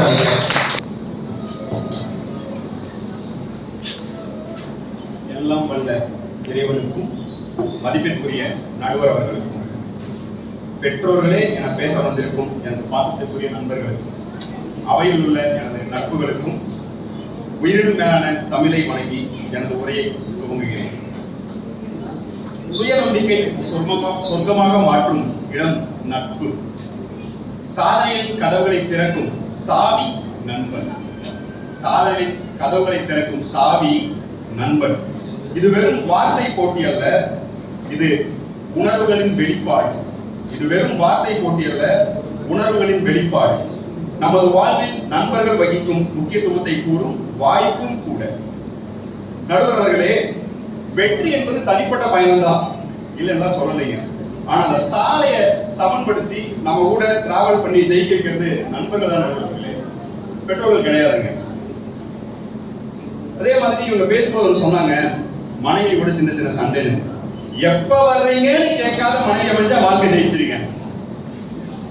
போன எப்ப வர்றீங்க அப்படின்னு கேட்காத மனைவி அமைஞ்சவர்கள்லாம் வாழ்க்கை ஜெயிச்சிருக்கு. பரவாயில்ல, எப்ப வர்றீங்கன்னு கேட்டா பிரச்சனைன்னு அவர் சொல்றாரு. எங்க வீட்டுல ஏன் வர்றீங்கன்னு கேக்குது. இந்த சூழ்நிலையில இளைஞருக்கு பெரிதும் முதல்வது பணமோ புத்திசாலித்தனமோ கிடையாதுங்க. தன்னம்பிக்கை அளிக்கும் நண்பர்கள் தான். நீ பேசு சிவா, நான் பாத்துக்கிறேன் அப்படின்னு சொல்ற ஹரியானாவா இருந்தாலும் சரி, எல்லாமே நண்பர்கள் தாங்க. இன்னைக்கு தேதியில உலகமே கையில் வச்சிருக்கிற ஐபோன், எல்லாம் அடுத்த அப்டேட் எப்படா வரும் அப்படின்னு எதிர்பார்த்துருக்கிற ஐபோனை உருவாக்க கூட 4 நண்பர்கள் தான் நடுவாங்க. 4 சொந்தக்காரங்க, 4 ஃப்ரெண்ட்ஸ், அவங்க தான். அதுல ஜான் ஸ்கெலி அப்படின்னு ஒருத்தர் பத்தி சொல்ல முடியும். அவரு ஸ்டீவ் ஜாப்ஸ்க்கு பினான்சியலி பயங்கர பிரச்சனை இருந்தப்போ அவரோட ஓன் வீட்டை எடுத்து கொடுத்து நீ ஸ்டார்ட் பண்ண நண்பா அப்படின்னு சொல்லி கூட நின்றவர். ஸ்டீவ் ஜாப்ஸ் உலக வரைக்கும் வந்திருக்காரு. எத்தனை பேர் ஸ்டீவ் ஜாப்ஸ் பத்தி தெரியும்னு தெரியல. அவரோட parents Clara jobs and Steve jobs அப்படிங்கிறவங்க பாத்தீங்கன்னா அவரோட வளர்ப்பு பெற்றோர்கள் தான். அவங்க ஒரிஜினலா பெற்றெடுத்தவங்க ஜோன் சிம்பர்சன் அப்படின்றவங்க. ஸ்டீவ் ஜாப்ஸ் பிறந்த அடுத்த நிமிடமே அவங்களுக்கு கற்றுக் கொடுத்தாங்க. சமூகம் தான் இன்னைக்கு ஒரு ஸ்டீவ் ஜாப்ஸ் நமக்கு வளர்த்து எடுத்து கொடுத்துருக்கு. அதையும் நம்ம கொஞ்சம் கவனிச்சு பார்க்கணும். பெற்றோர்கள் தரும் ஒழுக்கமும் நண்பர்கள் தரும் உற்சாகமும் இரண்டும் வேறுபட்டவை. பெற்றோர்களை வழிகாட்டுவோம், நீ இப்படி போ அப்படின்னு சொல்லிட்டு. ஆனா ஃப்ரெண்டு தான் கூட நடக்கும், வாங்கச்சான் பார்த்துக்கலாம் அப்படின்னு சொல்லி. 2 நாளைக்கு முன்னாடி தலைப்பு வரும்போது நான் எங்க அப்பா கேட்டேன், இன்றைய தலைமுறையில் இளைஞர்களுக்கு சப்போர்ட் பண்றது பெற்றவங்களா ஃப்ரெண்ட்ஸா அப்படின்னு கேட்கும்போது, இப்போ ஃப்ரெண்டே கேட்கலாம் அப்படின்னு சொன்னார். இன்னைக்கு கூட இங்க பெற்றவரையும் பேசுறது நிறைய பேர் ஃப்ரெண்ட்ஸுக்கு கால் பண்ணி தான் இருந்திருந்தது. நாங்க கூட கால் பண்ணி கன்ஃபார்ம் பண்ணோம். எங்களுக்கு இந்த சூழல்ல நிறைய பேர் எப்படி தெரியுங்களா, எம்டன் அப்பாவா இருக்காங்க, சந்தோஷ் சுப்ரமணியம் அப்பாவா இருக்காங்க. ஆனா இன்னைக்கு MS தோனி போன்ற மென்டார்ஸ் தான் தேவை. அவர் பேசும்போது சூரியவன்ஷத்துக்கு ஒரு அழகாக வார்த்தை சொன்னார். 14 வயது, என் மகனின் வயதும் அதுதான். 14 வயதில் ஒருவன் உலகம் அறிவிச்சது. அந்த பையனுக்கு 5 வயசு இருக்கும்போதே கிரிக்கெட் விளையாட தெரியும் கண்டுபிடிச்சது அவரோட மென்டார் தான். இன்னைக்கு எத்தனையோ அஸ்வின்ஸ், ஜடேஜா, ஏன் 3 ட்ரிபிள் செஞ்சுரி அடிச்ச ரோஹித் சர்மாவை கூட மென்டார் பண்ணது தோனி தான். தோனின்ற ஒற்றை மென்டார் இல்லைன்னா இன்னைக்கு 3 இந்தியன் பிளேயர்ஸே கிடையாது. ஒரு எக்ஸாம்பிள் ஃபெயில் ஆயிட்டா வீட்டுல சொல்லுவாங்க, உன்னை எல்லாம் கஷ்டப்பட்டு படி வைக்கிறேன், இப்படியே பண்ணினா எப்படி சொல்லி. ஆனா ஃப்ரெண்டு தான் சொல்லுவான், விடுமச்சா அரியர்ஸ் இருக்கு பாத்துக்கலாம், நம்ம அப்பா தானே திட்டாரு அப்படின்னு சொல்லுவோம். ஆனா இந்த பெத்தவங்க சொல்லுவாங்க, அவங்க கூட சேராதேன்னு சொன்ன கேட்டையா. அந்த சூழ்நிலையை கூட அழகா கையாண்டு ஒரு மனிதனோட தன்னம்பிக்கை உடையாம பாத்துக்கிறது நண்பர்கள் தான் அப்படின்னு சொல்லிட்டு ஒரு உதாரணம் சொல்றேன். நாம இன்னைக்கெல்லாம் நண்பர்களா இருக்கிற Facebook கூட சில நண்பர்களால் உருவாக்கப்பட்டது தான். இங்க நிறைய பேர் Facebookல இருக்கிற நண்பர்கள், சிவானா கூட நேரில் அதிகமா பேசிக்க மாட்டா, நான் Facebookல அடிக்கடி பேசிக்கிட்டே இருப்பேன். ஒரு ஐடியா சொன்னா இது எனக்கு 1960 தெரியும் அப்பா சொல்லுவாரு, அம்மா சொல்லுவாங்க இதெல்லாம் தேராது தம்பி, காசை கரியாக்காதுன்னு சொல்லிட்டு. ஆனா ஃப்ரெண்டு சொல்லுவான், நண்பா வாடா கட்டி இழுத்து பார்ப்போம், வந்தா மழை போனா ஒருவேளை போயிடுச்சுன்னு வச்சுக்கோங்களேன், விடு நண்பா ஏன் தலை இருக்கு கட்டி இழுத்து பார்ப்போம்னு சொல்லுவாங்க. அவன் தான் அவருடைய நண்பன். ஒவ்வொருத்தரும் ஜெயிக்கிறதுக்கு காரணம் நிச்சயமா சிவசாமியா ஜெயிக்க நிக்கிறதுக்கு காரணம் கூட ஜெயிச்சின்ற நண்பர்கள் தானே ஒழிய ஜெயிச்சின்ற உறவுகள் கிடையவே கிடையாது. ஜெயிச்சின்ற உறவுகள் தெரியாது. இன்னைக்கு அண்ணான்னு சொன்னாலும் அதுக்கு காரணம் அன்னைக்கு அவங்க நண்பரை கூட டிராவல் பண்ணாங்க. ஸோ அந்த அளவுக்கு சொல்லிட்டு இன்னைக்கு வந்திருக்கிற ஃப்ரெண்ட்ஸ்லயே எனக்கு நிறைய டிப்ஸ் கொடுக்கறதுக்காக கால் பண்ணி சொல்லியிருக்காங்க. நன்றி அவர்கள், நன்றி. அருமை அருமை. நட்பை பத்தி நமக்கு தெரியாத பல விஷயங்களை அவர் சொல்றாங்க. நம்முடைய பெற்றோர்கள் படிச்சு முடிச்ச உடனே கடமை முடிஞ்சிருச்சு, வேலைக்கு போனேன்னா நமக்கு ஒரு அருமையான பேர் ஒன்று வச்சிருவாங்க. அது வரைக்கும் கண்ணை மணியை பேசிட்டு இருந்தவங்க ஒரு அற்புதமான ஒரு பேர் நமக்கு வச்சு கூப்பிட ஆரம்பிச்சிருவாங்க. அதனால ஆனா அப்படி இல்லை, நண்பர்கள் அறிய வச்சாங்க விடா பாத்துக்கலாம் அப்படின்னு நீங்க நினைப்பீங்க, அறிய வைக்கவே அவனே காரணம் அப்படின்னு. நண்பர்கள் தான் அப்படிலாம் இல்லை, வச்சாலும் கூட இருப்பாங்கன்ற மாதிரி சொல்றாரு. ஒரு சாதாரண பார்சியாலிட்டி வந்து பெற்றோர்கள் பார்க்கிறாங்க. ஒரு சாதாரண விஷயமா பார்க்கல, ஒரு அம்மா நடந்து போயிட்டு இருக்கு, சமீபத்துல தன்னுடைய மகனுக்கும் கல்யாணம் முடிச்சு வச்சிருச்சு, அப்புறம் கொஞ்ச நாள்ல மகனுக்கும் கல்யாணம் பண்ணி வச்சிருக்கு. அப்படியே போகும்போது ஒரு தடவை கேட்கிறாங்க, மகன் எப்படிங்க இருக்கு? ஐயோ நல்லா இருக்கு, தங்கமான மருமகன், நல்லா பாத்துக்கிறாரு. ஏன் மகளை ஒருவேளை பார்க்க விட மாட்டாரு, அவரே பாத்துக்கிறாரு, வச்சுக்கிறாரு, நல்லா பாத்துக்கிறாரு, சந்தோஷமா இருக்காங்க. இப்படி மருமகன் கிடைக்க நான் கொடுத்து வச்சிருக்கணும் அப்படின்றாங்க. அப்படின்னு தான் கொஞ்சம் தூரம் போறாங்க. உடனே என்ன செய்யறாங்க, மகன் கல்யாணம் வச்சீங்க, மகன் மருமகன் என்ன பண்றீங்க? அத்தாடி கல்யாணம் பண்ணி வச்சாலும் வச்சேன், பொண்டாடி பேச்ச கேட்டுட்டு ஆடுறேன், அவ சொல்ற சொல்லுங்க அப்படியே ஆடுறேன், எல்லா வேலையும் வந்து பாக்குறேன், தூக்கி கொண்டாடுறேன், அப்படி பண்றேன் இப்படி பண்றேன். அதே மகன் வீட்டுல நடக்குது. அது நல்ல ஒரு குடும்பமாகவும் நல்லா இருக்காங்க, சந்தோஷமா இருக்காங்க. அதே மகனுக்கு நம்மளுடைய மகன் வந்து தன்னுடைய மருமகனுக்கு செஞ்சா அந்த இடத்துல பிரச்சனை வருது. அப்படி பெற்றோர்களும் அந்த பார்சியாலிட்டி பார்க்கறாங்க. அவங்க வந்து சின்ன சிறுசுகளையோ இல்ல அடுத்த வர தலைமுறைக்கோ ஒரு தடைக்கல்லாத இருக்காங்க. அவங்க கண்டிப்பா படிக்கலாம் இல்லை அப்படின்றத ஒரு உறுதிபட சொல்லியிருக்காரு, ஒரு அற்புதமா சொல்லியிருக்காங்க. அதற்கு பதில் சொல்வதற்காக உங்களுடைய பலத்த கரவசத்துக்கிலேயே ஜேசி அவினாசி ஜாஸ்மியை சேர்ந்த ஜேசி ஆர், ஜேசி திருப்பூர் சுமைசை சார்ந்த ஜேசி கலைவாணி அவர்களை அன்போடு அழைக்கிறோம்.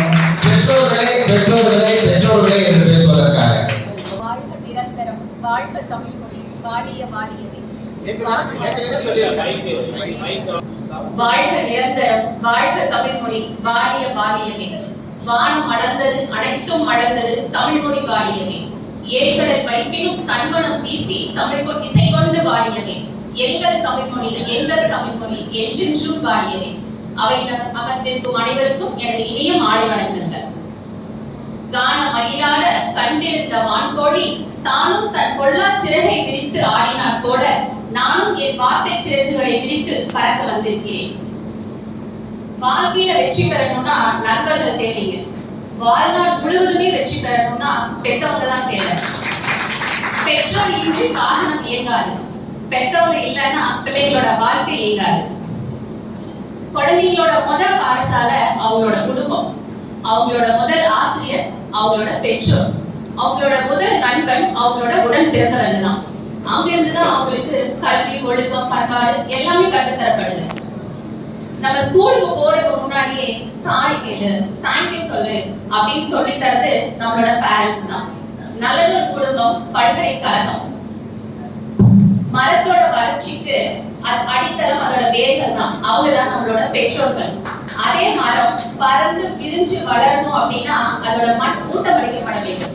அதுதான் நம்மளோட குடும்பம். தூக்கி பிடிக்க தாயும் தாங்கி பிடிக்க தந்தையும் விடுதுகளாக தங்கையும் தமையனும் உள்ளவரை நமக்கு எப்போதும் முன்னேற்றமே. வாழ்க்கையோட சோதனை காலத்தை சமாளிக்க பெத்தவங்க நமக்கு உறுதுணையா நிற்கிறாங்க. இங்க இருக்கிற நிறைய பேர் திரைப்பட படம் பார்த்திருப்பீங்க.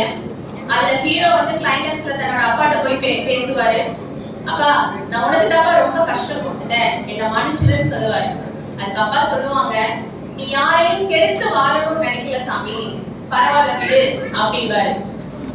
விழுந்துட்டோன்னு நினைச்சு நீ வருந்தாத, எழுந்து முதல்ல இருந்து ஓடு, உனக்கு அப்பா நான் இருக்கேன் அப்படின்னு ஒரு உற்சாக வார்த்தை சொல்லுவார்.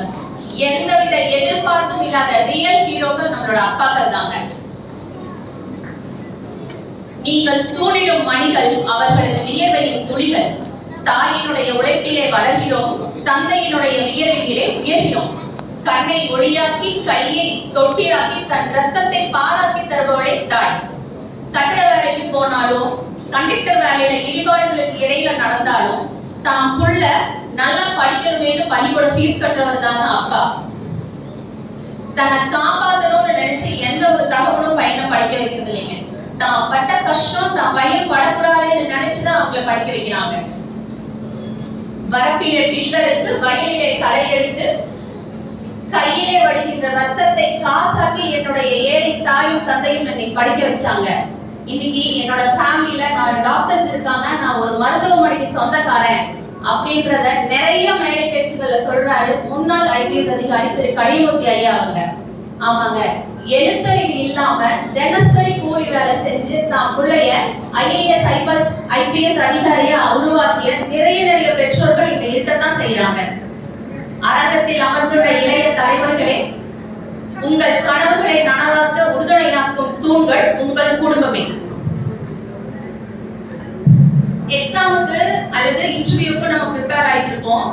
நம்ம நைட்ல கண்ணு விழிச்சு படிக்கணுங்கிறதுக்காக நம்மளோட பெற்றவங்க அவங்களோட தூக்கத்தை கெடுத்து நமக்கு டீ காஃபி போட்டு கொடுத்து உதவி பண்ணுவாங்க. நம்ம நைட் அலாரம் செட் பண்ணி தூங்கி படுத்துனா எந்திரிக்கணும்னு அந்த அலாரம் அடிக்கிறதுக்கு முன்னாடியே அவங்க வந்து எழுந்து நம்மளுக்கு தேவையான எல்லாத்தையுமே தயார் பண்ணி கொடுப்பாங்க. நம்ம அந்த ஜாப்ல செலக்ட் ஆனோம் அப்படின்னா அதை செலிப்ரேட் பண்றதுக்கு வரவங்க நம்மளோட ஃப்ரெண்ட்ஸுங்க. நம்மள செலிப்ரேட் பண்றவங்க தான் நம்மளோட பேரண்ட்ஸுங்க. என் பையன் ஜெயிச்சுட்டாயா அப்படின்னு மாத்தட்டி சொல்லுவாங்க. பாதியில வர்றது ஃப்ரெண்ட்ஸுங்க, ஆதியில இருந்து இருக்கிறது ஃபேமிலி. எப்பவாவது உதவி பண்றவங்க ஃப்ரெண்ட்ஸ், எப்பயுமே உதவி பண்றவங்க நம்மளோட ஃபேமிலி. கொள்ளுப்பாடு கலாச்சாரம் இன்னைக்கு நம்ம கிட்ட இருக்கு. நம்ம ஃபேமிலியோட போனா மட்டும்தான் நமக்கு அந்த மதிப்பு. ஃப்ரெண்ட்ஸோட போனா இல்ல, பொண்ணு தர மாட்டாங்க. உறவுகளோட நின்றால்தான் சமூகம் மதிக்கும், இல்லையே சந்தேகப்படும். பேரண்ட்ஸ் திட்டுனாங்கன்னா கஷ்டமா தாங்க இருக்கும். நம்ம முன்னேற்றத்துக்காக திட்டுறாங்க. உறவுகள் திட்டும் போது உம்முனும் அறிவுரை சொல்லும் போது கம்முனும் இருந்தா நம் வாழ்வு ஜம்முனை இருக்கும். வாய்ப்புக்கு நன்றி.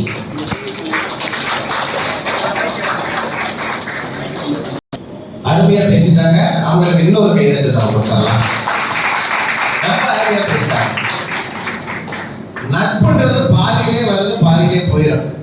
கடைசி வரைக்கும் இருக்கணும்ன்ற கட்டாயம் கிடையாதுங்க. நட்புக்கு கடைசி வரைக்கும் இருந்தே ஆகுன்ற நிலையும் கிடையாது. ஆனா குடும்பம் அப்படி இல்லைங்க. நல்லதோ கெட்டதோ கடைசி வரைக்கும் உங்களோட இருப்பாங்கன்ற ஒரு அருமையான விஷயத்த சொன்னாங்க.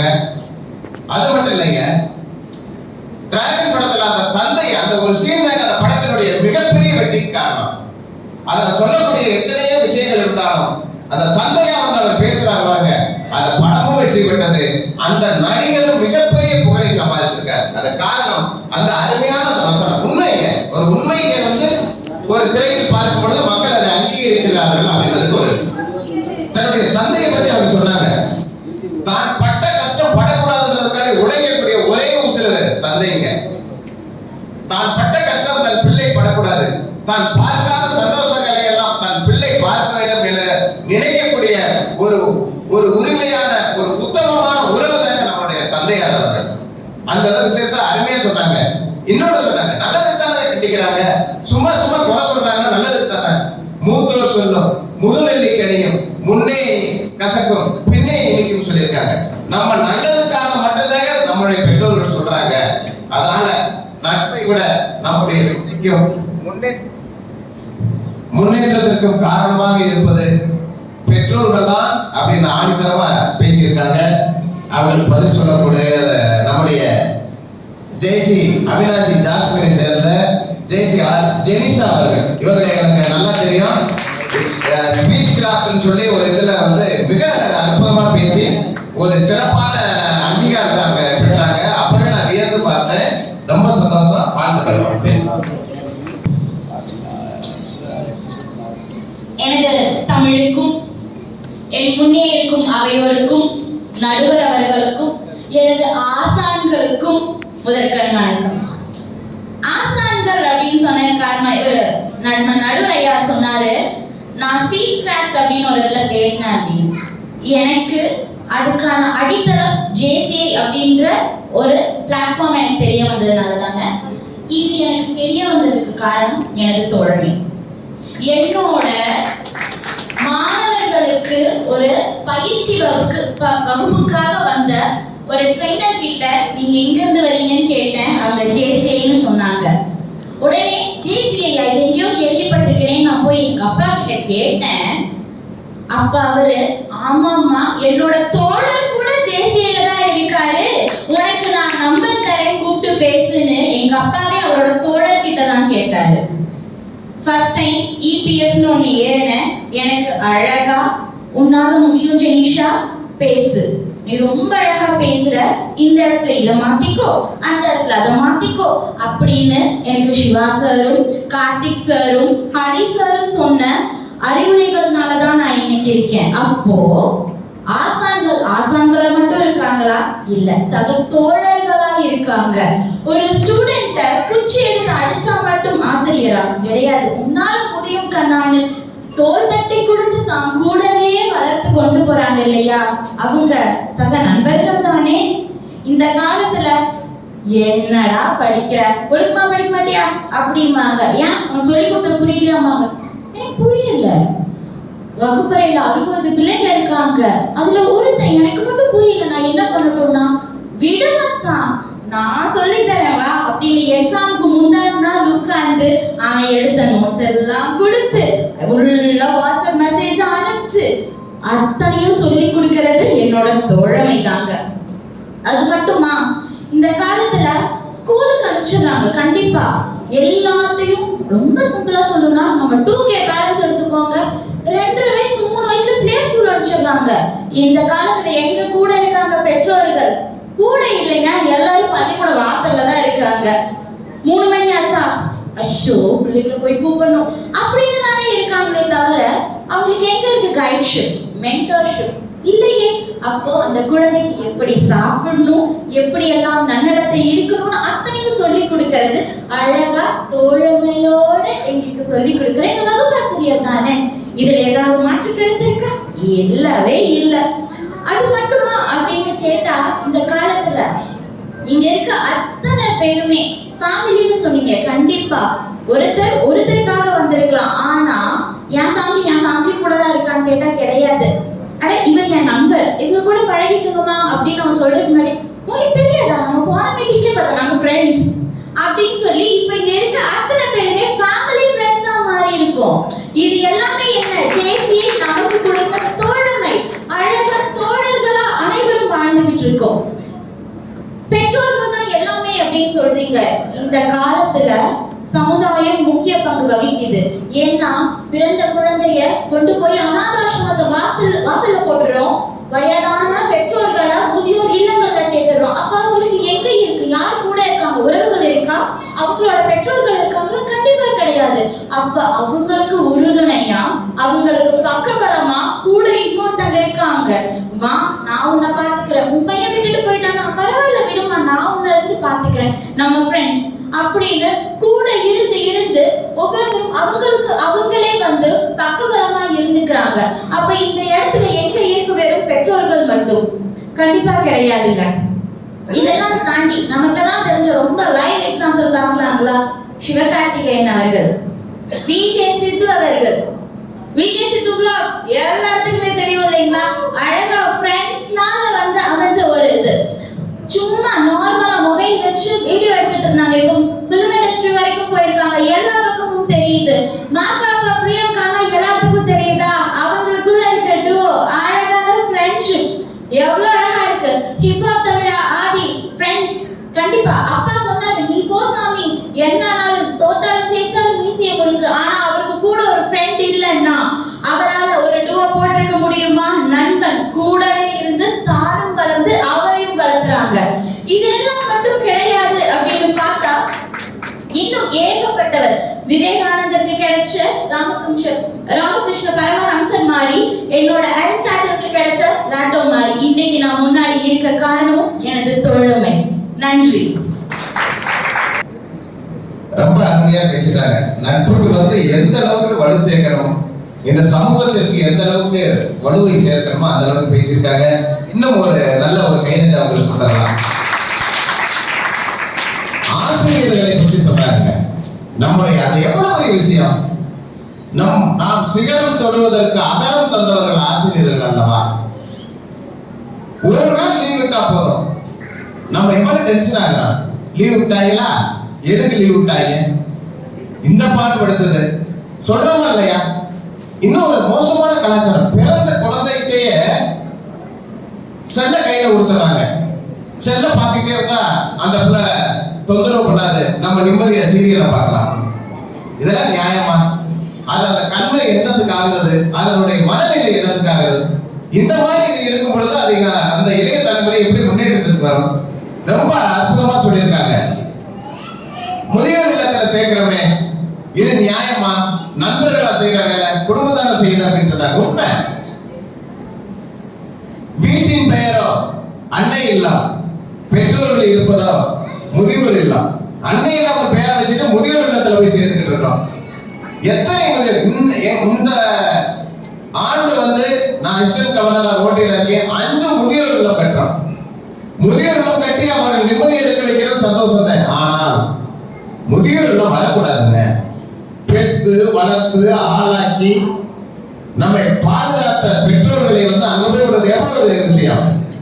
இதை நட்பா செய்து பெற்றோர்கள் தானே செய்யறாங்க அப்படின்னு சொல்லி ரொம்ப அருமையா பேசியிருக்காங்க, ரொம்ப சிறப்பா பேசியிருக்காங்க. அதற்கு பதில் சொல்லணும், இல்ல தீர்ப்பு போய் சொல்லிடுறதா சொல்றீங்களா? பதில் ஓகே, சூப்பர். இல்ல இல்ல அதெல்லாம் கிடையாது. பெற்றோர்கள் தான் எங்களை போன்ற இளைய தலைமுறைக்கு வழிகாட்டியாக இருக்காங்க, ஒளிகாட்டியா இருக்காங்க, முன்னேற்றத்திற்கு காரணமாக இருக்கிறார்கள் என்று பேசுவதற்காக ஜேசி திருப்பூர் சுபேஷ் அரசை சேர்ந்த ஜேசி கே செந்தில் பிரபு அவர்களே உங்களுடைய பலத்த கைதட்டலோட அன்போடு அழைக்கிறோம். செந்தமிழுக்கும் முத்தமிழுக்கும் என் அருமை ஜேசி நண்பர்களுக்கும் நடுவர் அவர்களுக்கும் என் எதிரணியர்களுக்கும் என் அணியினர்களுக்கும் என் முதற்கண் வணக்கத்தை மலை வணக்கத்தை தெரிவித்துக் கொள்கிறேன். நம்ம சிவசாமி என்ன சொன்னாரு, எம்டன் மாதிரி அப்பா அப்படின்னு, அந்த மாதிரி கண்டிப்பு இருந்தாங்காட்டி தான் அவரே பேசிட்டு இருக்காரு. அந்த கண்டிப்பு இருக்கணும், அது பெற்றவர்களால் மட்டும்தான் இருக்க முடியும். அப்புறம் சொன்னாரு, ஃபேஸ்புக் இன்ஸ்டாகிராம்ல பல நண்பர்களை பார்த்தா பெற்றவங்களுக்கு தான் தெரியும். ஃபேஸ்புக் இன்ஸ்டாகிராம்னால எத்தனை பேர் தன் பிள்ளைகளை இழந்து கஷ்டப்பட்டு இருக்காங்க, எல்லாருக்குமே தெரியும். ஜெனிசாக்கா சொன்னாங்க, நிறைய விஷயம் சொன்னாங்க. விஜய் சித்து, சிவகார்த்திகேயன் அவங்கெல்லாம் அவங்க வீட்டில் மனைவி அனுமதிச்சு காட்டி தான் படத்துலையும் நடிக்கிறாங்க, யூடியூப்லையும் நடிக்கிறாங்க, வாழ்க்கையில் வெற்றியும் பெற்றிருக்காங்க. பெற்றோர்களும் குடும்பமும் இல்லாமல் அவர்கள் வாழ்க்கையில் வெற்றி பெற்றிருக்க முடியாது. திட்டி திட்டி பேசினாலும் வட்டியில சோறு வைப்பா, ஒட்டி போன உடம்புனாலும் உசர விட்டு பாசம் வைப்பா, தின்ன வாயில திட்டினாலும் என்னவா நொந்ததில்லை, கந்தல் துணி கட்டினாலும் கண்கசங்க பார்த்ததில்லை. அம்மா பாசங்க, அம்மா பாசம் இல்லாம யாராவது இருக்க முடியுமா? நண்பர்களே, முன்னாள் டிஜிபி சைலேந்திர பாபு அவர்கள் எல்லாருக்குமே தெரியும். அவர் ஒரு தடவை அவரோட ரிட்டையர்மெண்ட் அப்போ தன்னோட உயர் அதிகாரிகளுக்கு சல்யூட் வைக்கிறாரு. சல்யூட் வச்ச அடுத்த செகண்டே போய் தன்னோட அம்மாவுக்கு சல்யூட் வைக்கிறாரு. இதை ஒரு இன்டர்வியூவில் கேட்குறாங்க, நீங்கள் பண்ணினது புதுசாக இருக்கு, எதற்காக நீங்கள் உங்கள் அம்மாவுக்கு சல்யூட் பண்ணீங்க அப்படின்னு கேட்கும்போது அவர் ஒரு விஷயத்த சொல்கிறாரு. அவரோட 10வது வயதில் குடும்பத்தில் அவங்க அப்பா வேலைக்கு போயிட்டு வீட்டுக்கு வரும்போது தன்னுடைய அப்பாவோட சட்டை பாக்கெட்டில் 5 ரூபாய் காணாமல் போயிடுச்சு. அடுத்த நாள் காலையில் அப்பா கேட்குறாரு, யார் எடுத்தாங்க அப்படின்னு.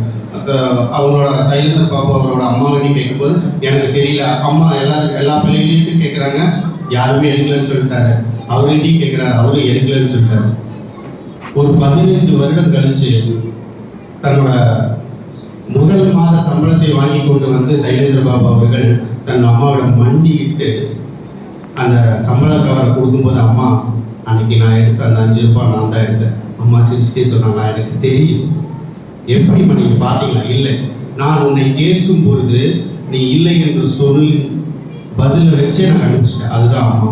அன்றைக்கு அவர்கள் முடிவு செய்தார்கள், என் மகன் மற்றவர்களிடம் இருக்கும் பணத்தை யாராலும் எடுக்கக்கூடாது, அப்படியே எடுத்தாலும் நீதிமன்றத்தில் தண்டனை வாங்கி கொடுக்கும் ஒரு போலீஸ் அதிகாரியாக ஆகவேன் என்று நினைத்ததால் தான் சைலேந்திர பாபு அவர்கள் இன்று நமக்கு ஒரு நல்ல டிஜிபியாக இருந்திருக்கிறார். அம்மா சாமின்னு சொல்லுவாங்க. அது எப்படி தெரியுங்களா? எல்லா தெய்வங்களும் கருவறையில் இருக்கும், கருவறையே நம் தெய்வத்திடம்தான் இருக்கும், அதுதான் அம்மா.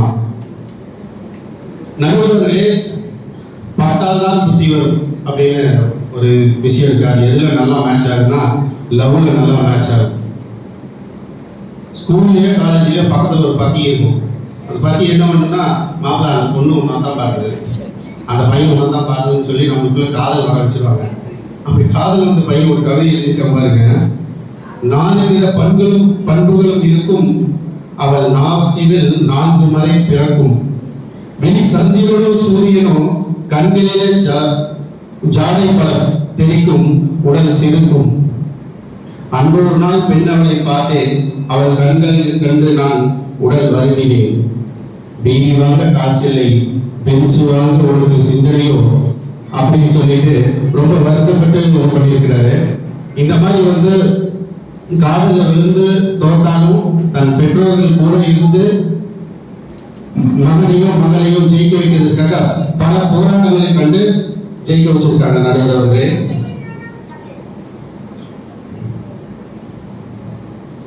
இப்போதான் எப்படி தெரியுங்களா, தோழி சொல்லுவாங்க 5000 ருபீஸ்க்கு ஒரு ரோலான் இருக்கு, கிரீம் இருக்கு, அதை வாங்கி போடு அப்படின்னு சொல்லுவாங்க.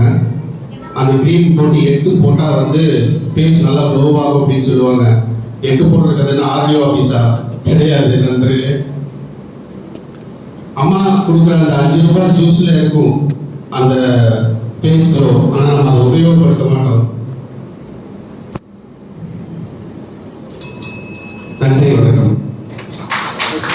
அருமையா பேசினார், ரொம்ப அருமையா அனுபவிச்சு பேசினார். அந்த தாயோட அன்பை சொல்லும் பொழுது அந்த உணர்ச்சி பூர்வமா பேசும்போது அவருக்கு வார்த்தை வரல. ரொம்ப அற்புதமா பேசியிருக்காங்க. கரெக்டா பேச நம்முடைய நண்பர்களே என்ற அணியினுடைய சிவசாமி அவர்கள் சொன்னதுக்கு ஒரு அருமையான பதில் சொல்லியிருக்காங்க. அப்பா வந்து எம்டன், அப்பா வந்து அது இன்னொரு பேர் என்னது, சந்தோஷ் சுப்பிரமணியன் சொல்றாரு. உண்மையிலேயே சொல்றாங்க, தன்னுடைய பிள்ளைகள் கை கட்ட வேண்டும் என்பதற்காக யார் முன்னாடி கை கட்ட தயாராக இருப்பவதாக பெற்றோர்கள். நான் கை கட்டினாலும் பரவாயில்ல, என் பையன் கை கட்ட செய்யக்கூடிய ஒரு உயிர் இருக்குன்னா அது தந்தை. அந்த தந்தை வந்து கண்டிப்பாக இருந்தால்தான், அவர்கள் அப்படி இருந்தால்தான் இந்த சமூகம் நல்லபடியா இருக்க முடியும்னு ஒரு அற்புதமான கருத்தை சொன்னார். பேஸ்புக் நண்பர்கள்லாம் சேர்ந்து ஆரம்பிச்சோம்னா அது ஒரு பெரிய பிளஸ்ஸா சொன்னாரு. இந்த பேஸ்புக்னாலதே இந்த நாளைய சீரழிஞ்சுக்கிட்டு இருக்கின்றதா அவர் நயமா சொல்லிட்டாங்க.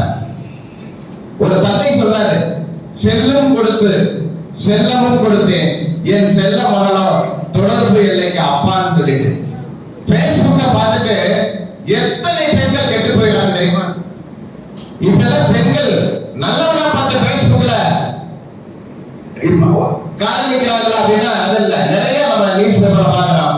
ஆண்கள் வந்து ஒரு பெண்ணை காதலிக்கணும்னா பேஸ்புக் மூலமா போகவே முடியல. ஏன்னா அதை போட்டிருக்கிற பெண்ணுன்றதே நமக்கு தெரியல.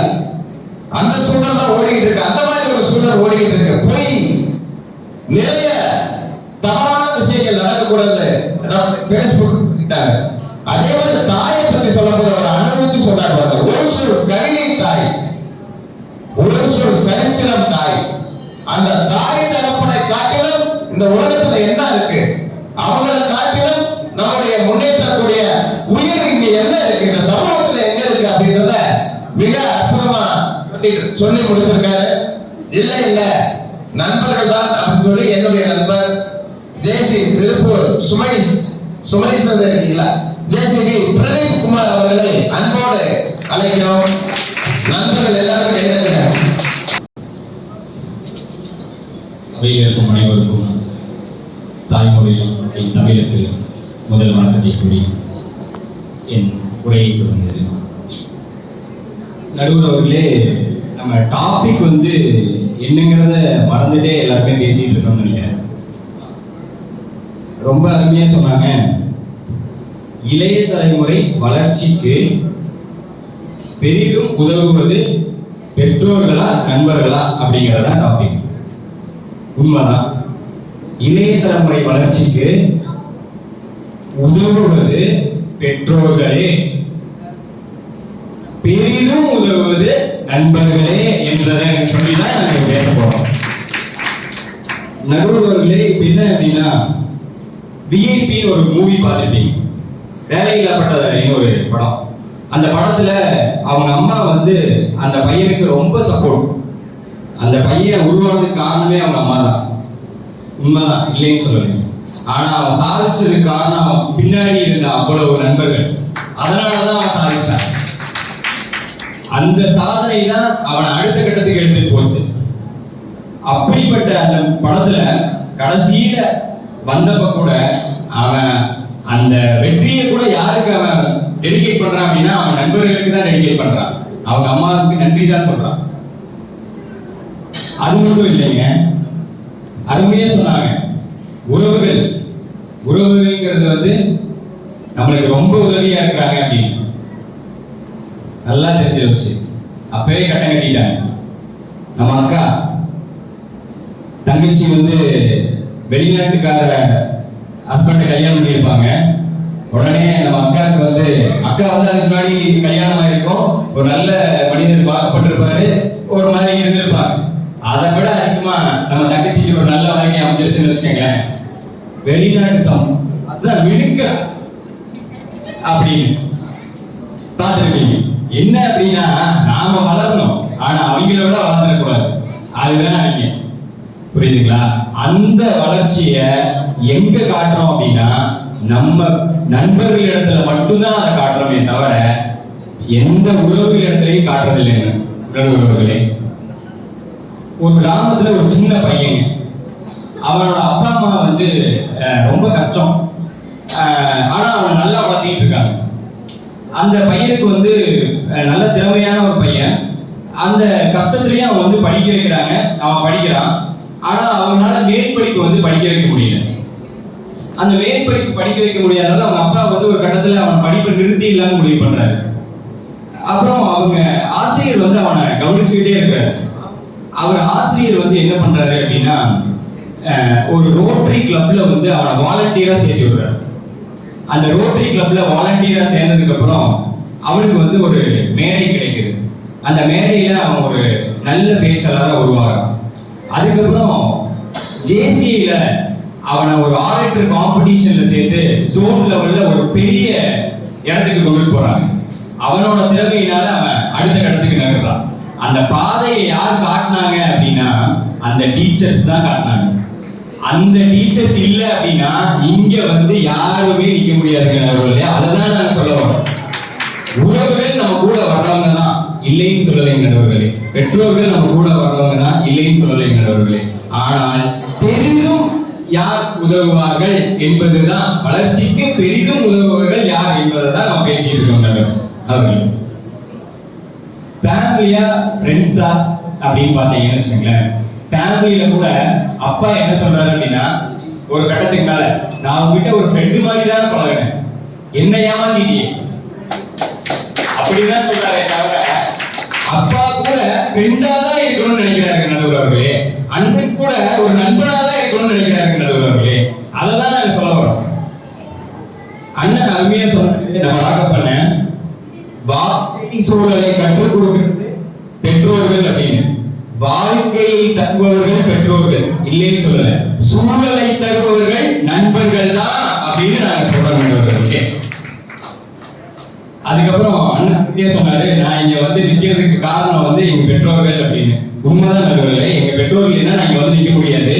ஆனா நான் அந்த அக்கௌண்டன்சில ஒரு ஜாப எடுத்து அதுக்கப்புறம் ஒரு ஆபீஸ போட்டு நான் உட்கார்ந்துருக்கேன் அப்படின்னா என் நண்பன் ஒருத்தனால மட்டும்தான் அங்க நின்றுட்டு இருக்கேன். தவிர அவங்க எனக்கு ஒரு வழியை காட்டினாங்களே தவிர என் கூட இப்ப வரைக்கும் நடந்துட்டு இருக்கிறது என் நண்பன் தான்.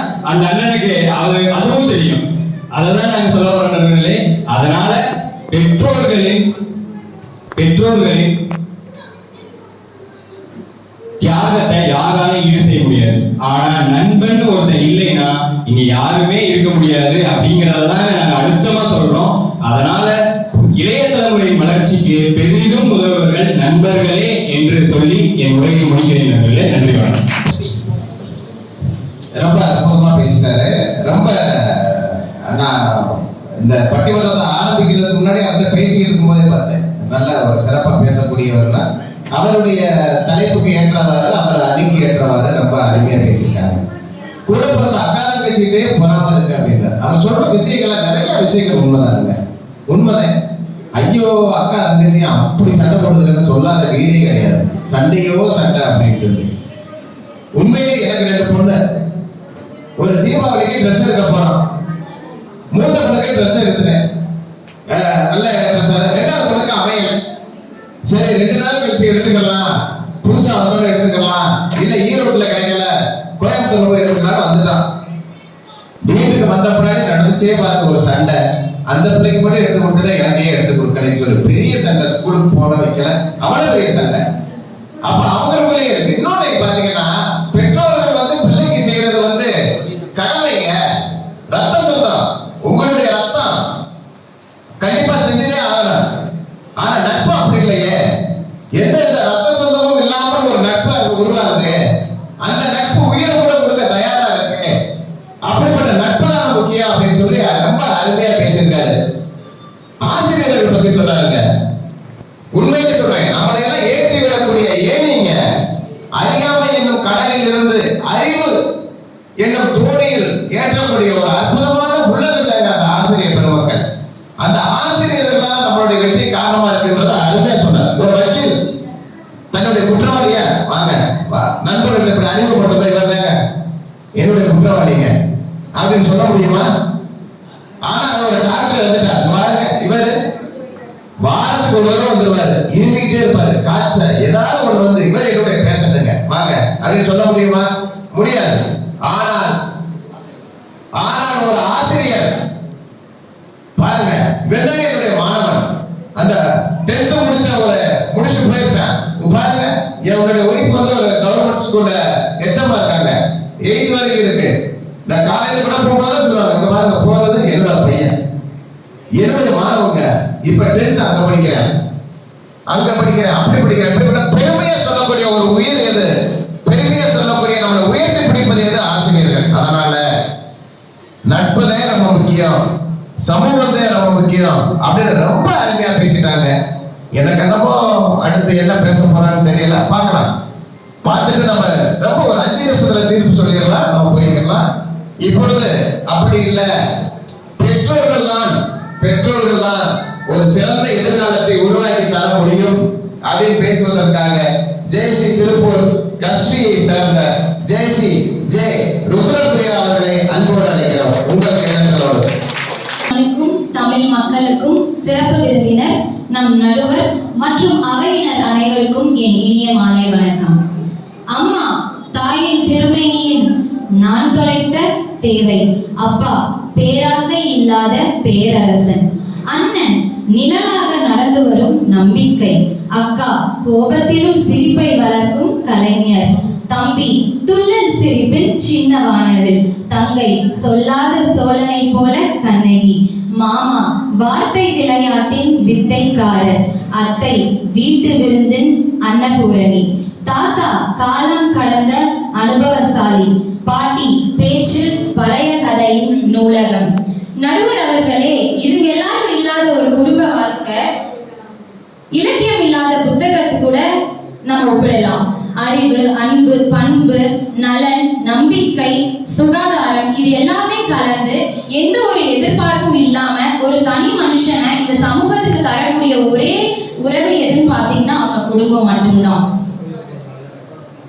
ஈன்ற பொழுதின் பெருந்துவக்கும் தன் மகனை சான்றோன் என கேட்ட தாய், 10 வயசுல கிராண்ட் மாஸ்டர் ஆகிறாரு, 10 வயசுல இன்டர்நேஷனல் மாஸ்டர் ஆகிறாரு, 12 வயசுல கிராண்ட் மாஸ்டர் ஆகிறாரு, 14 வயசுல வேர்ல்ட் சாம்பியன் ஆன மேக்னஸை வீழ்த்திட்டு உலகமே வியக்கிற அளவுக்கு ஒரு சாதனையை செஞ்சவர் தான் வந்து பிரக்ஞானந்தா.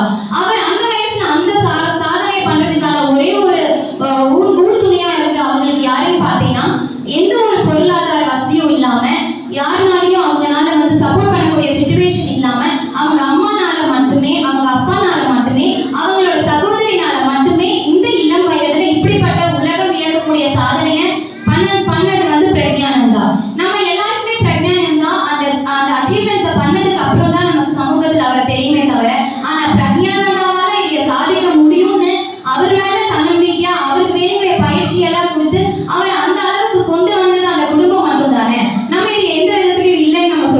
முடியாது. எம்டன் அப்பா வந்து ரொம்ப ஸ்ட்ரிக்டான ஆபீசர்னு சொல்லி நம்ம எதிரணியினர் பேசியிருந்தாங்க. நான் உனக்கு கெட்டவனா இருந்தாலும் பரவாயில்ல, நான் வளர்த்துன என் மகன் நல்லவனா தான் இந்த சமூகத்துக்கு போகணுமே தவிர அவனால எந்த ஒரு கெடுதலும் இந்த சமூகத்துக்கு வரக்கூடாது, நல்ல ஒரு மனுஷனை தான் நான் தருவேன்னு சொல்லி அவர் கெட்ட பேரை வாங்கிட்டு தன் மகனை நல்லவனா காமிக்கிறதுக்காக இருக்கக்கூடிய அப்பாக்களை நீங்க எப்படி தப்பு சொல்ல முடியும்? 8 மனுஷ வாழ்வை பிரிச்சுக்கோ, இந்த பாட்டு தெரியாத யாருமே இருக்க முடியாது. ஒரு மனுஷனோட வாழ்க்கையில பல பருவங்களை நம்ம கடந்து வருவோம். பள்ளி பருவம், கல்லூரி பருவம், கல்யாண பருவம், இப்படி எந்த விதத்துல நம்ம வந்தாலும் ஒவ்வொரு பருவத்திலையும் ஒவ்வொரு செட் ஆஃப் ஃப்ரெண்ட்ஸ் இருப்பாங்க. ஆனா ஆரம்பத்துல இருந்து எந்த ஒரு ஸ்டாண்டர்டையுமே வந்து எதிர்பார்க்காம நம்ம கூட உறுதுணையா துணையா பள்ளியில இந்த குரூப் தான் எடுக்கணும்ப்பா தம்பி, மறுபடியும் இது முடிச்சுட்டு நீ வந்து கல்லூரியில இந்த டிபார்ட்மெண்ட் எடுத்தீங்கன்னா நீ ஷைன் ஆவ, இதுலதான் உன்னோட எபிலிட்டி இருக்கு. அது போக உன்னோட கல்யாண வாழ்க்கையில நீ இப்படிதான் இருக்கணும், பொண்டாட்டிக்கிட்ட அனுசரிச்சு போகணும், புருஷனை இப்படிதான் பாத்துக்கணும், மாமனார் மாமியார் இப்படி இருந்தாலும் நல்ல வாழ்க்கைன்னு நம்ம கூட காலம் முழுக்க துணையா இருந்து நம்மளோட கஷ்டங்கள் எல்லாத்தையும் கேட்டு அதுக்கு நம்ம உறுதுணையா நம்ம கூட வர்றது குடும்பம் மட்டும்தானே.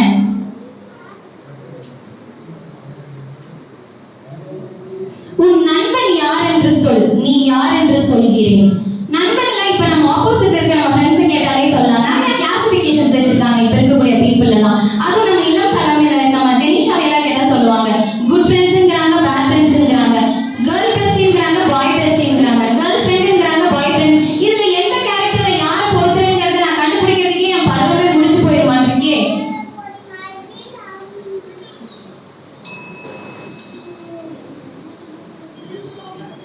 சொசைட்டிங்கிறது உங்களுக்கு ஆப்பர்ச்சுனிட்டிஸ் நிறைய இடமா இருக்குமே தவிர உங்களை நீங்க அதுல எஸ்டாப்ளிஷ் பண்ணிக்கிறதுக்கு உங்களுக்கு உறுதுணையா இருந்து உங்களை வழிநடத்தி கொண்டு போறது உங்க குடும்பம் மட்டும்தான். விஐபி படத்துல வந்து நம்ம நண்பர்களுக்கு வந்து சாதகமா வந்து நம்ம பிரதீப் தம்பி சொல்லியிருந்தாரு. ஆனா அவன் துவண்டு போன நிலையிலும் தான் இறந்த பின்பும் உனக்கு துணையாக நான் இருப்பேன் என்று அவங்க அம்மா வந்த காட்சி தான் அவன் அந்த கடைசி வரைக்கும் அந்த பிசினஸ் அவன் சக்சீட் பண்ண வந்து அந்த காட்சியை பார்க்காமையா போயிட்டீங்க. டீச்சர்ஸ் யாருங்க, டீச்சர்ஸ் பத்தி பெருமையா சொல்லியிருந்தாங்க. உனக்கு யார் உன் பயிற்சியை கற்று தருவதற்கு சரியான நபராக இருப்பார் என்பதை தேர்வு செய்து உன்னை அந்த பயிற்சிக்கு அனுப்புவதே உன் பெற்றோரும் உன் குடும்பமும் தானே. இவ்வளவு பேசின ஜெனிஷா எல்லா மென்டார்ஸ் பத்தியும் பேசிட்டாங்க. ஆனா கூடவே வந்து அவங்க ஃபியான்ஸே ஏன் பேசலன்னு எனக்கு தெரியல. ஒருவேளை எங்களுக்கு சாதகமா போயிடும் நினைச்சிட்டாங்களே என்னமோ. நீ பேசுறத பார்த்து சந்தோஷப்படக்கூடிய முதல் ஆள் அவரா தான் இருப்பாரு. இங்க கைத்தட்டலோட உன்னோட நண்பர் கூட்டம் முடிந்துவிடும். நீ வீட்டுக்கு போற வரைக்கும் அம்மா கிட்ட உன்னை கொண்டு போய் சேர்க்கிற வரைக்கும் அந்த பொறுப்பு என்னுடையது, அதற்கானவன் தான் நான் உன்னவன் அப்படின்னு சொல்லி கூட வந்திருக்காரு. அவர் குடும்பத்தினர் தானே தவிர நண்பராக எதிர்பார்த்து இருக்க முடியாது. ஒரு நண்பர் உங்களுக்கு நம்பிக்கை தரலாம், அவங்க கூட பயணிக்கலாம். Believe in yourself. தன்னம்பிக்கை தான் உன்னை வழிநடத்த செல்லும். இந்த சமூகத்தில் எவ்வளவு ஆப்பர்ச்சுனிட்டிஸ் இருந்தாலும் எவ்வளவு எதிர்ப்புகள் வந்தாலும் நீ உன்னை நிலைநாட்டிக்க, நீ உன்னை நினைத்த விஷயங்களை அடைய, உன் இலக்கை அடைய ஃப்ரெண்ட்ஸை தாண்டி ஒரு உயிர் எப்பவுமே ஏங்கிட்டு இருக்கு, உன்னை வாழ்த்திட்டு இருக்கு, உன் கூட துணை வருதுன்னு சொன்னா அது நிச்சயமாக உன்னுடைய குடும்பத்தினர் மட்டுமே என்று கூறி வாய்ப்புக்கு நன்றி கூறி விடைபெறுகிறேன். நன்றி, வணக்கம். ரொம்ப அருமையா பேசுறாங்க. அவங்க அடுத்த பாயிண்ட்ஸ் எடுக்கிறதுக்குள்ள அந்த இது தெரியாத அளவுக்கு ஒரு நடுவருடைய வேலை என்னன்னா அதை அப்படியே நான் ஏதாவது ஒரு வார்த்தை சொல்லி அவங்க பேசணும். அப்படி இங்க நடக்காம இருக்கிறதுக்கு 2 காரணம். ஒண்ணு வந்து ஆடியோ இல்லை, இந்த மைக் வேலை செய்யல, அதனால நம்ம பேச முடியாது. 2வது அவங்க கொடுத்த நேரமே வெறும் 5 நிமிஷம் தான். அதில் நம்ம ஏதாவது பேசி அவங்களுடைய இதுகள் பேச முடியாம போச்சுன்னா என்ன அப்படின்ற மாதிரி இருக்கு. எல்லா உறவுகளை பத்தி பேசிட்டு இது வரைக்கும் ஒரு அண்ணன்ற ஒரு உறவை பத்தி பேசலைன்னு உண்மையிலே வருத்தப்பட்டேன். அவங்க பேசின பின்னாடி அந்த வருத்தம் எனக்கு தீர்ந்துருச்சுங்க. உண்மையில அண்ணன்ற ஒரு அற்புதமான உறவு இருக்குங்க. அதுலயும் முக்கியமா அழகான தங்கச்சிக்கு அண்ணன் இருந்தாங்க. படுற கஷ்டம் என்ன கஷ்டம் தெரியுமா? என்ன கஷ்டம் படுக தெரியுமா? எங்க ஊர்ல ரமேஷ்னு ஒருத்தர் இருந்தார். அவருக்கு 2 தங்கச்சிங்க, ரொம்ப இல்லாத குடும்பம்.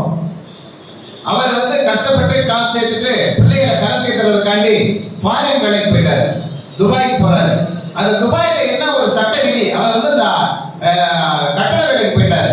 அதுல ஒரு சட்ட விதி என்ன இருக்குன்னு கேட்டீங்கன்னா, முதல் மாடி 2வது மாடி 3வது மாடியில இருந்து வேலை நடந்துகிட்டு இருக்கு. 2வது மாடியில இருந்து கீழே விழுந்தா ஏதாவது விபத்து ஏற்பட்டு கீழே விழுந்தா 5 லட்சம் ரூபாய். 3வது மாடியிலிருந்து விழுந்துட்டு பலத்த காயம் ஏற்பட்டா 10 லட்சம் ரூபாய் கொடுப்பாங்க. அது வந்து அந்த துபாயினுடைய விதி. அந்த கட்டட உரிமையாளர் அதை கட்டி கொண்டிருப்போர் விதி. இவர் பார்க்கிறாரு, வேலைக்கு போயிருக்காரு, யோசிக்கிறாங்க, தன்னுடைய 2 தங்கச்சிகள் கல்யாணம் ஆகாம இருக்கு, இதுல வர 20,000 சம்பளத்தை வச்சு எப்படி அவங்க கரை சேர்க்க போறோம் அப்படின்னு யோசிக்கிறாங்க. கடைசியில என்ன, அந்த நண்பன் எங்களுடைய உயிர் நண்பனுங்க முதல் நாள் வரைக்கும் எங்கிட்ட பேசிக்கிட்டு இருந்தார். மறுநாள் பாத்தீங்கன்னா 2வது மாடிக்கு போனேன். அப்புறம் பார்த்தேன் இது ஒரு தங்கச்சிக்கு தான் முடியும். 3வது மாடியில இருந்து கால் தடுக்கி விழுவது போல் வேண்டுமென்றே கீழே விழுந்தான். அவனை உடனே தூக்கிட்டு போய் அவனுக்கு ஒரு 10 லட்சம் ரூபாய் கொடுத்தாங்க. அந்த 10 லட்சம் கால் 2மே உடைஞ்சிருச்சு, தன்னுடைய காலே போயிடுச்சு. கூட்டிட்டு 10 லட்சம் கொடுத்தோன்னே வீட்டுல கொடுத்து அந்த 2 தங்கைகளுக்கு எங்களுக்கு நல்லா தெரியுங்க, பக்கத்துல இருக்காங்க, 2 தங்கைகளுக்கு கல்யாணம் முடிச்சேன். தன்னுடைய சொந்த காலை இழந்து தன்னுடைய தங்கைகளுக்கு பந்த காலை கட்டவங்க அண்ணன்றவன். அப்படிப்பட்ட உறவை நம்ம எங்கேயாவது பார்க்க முடியுமா?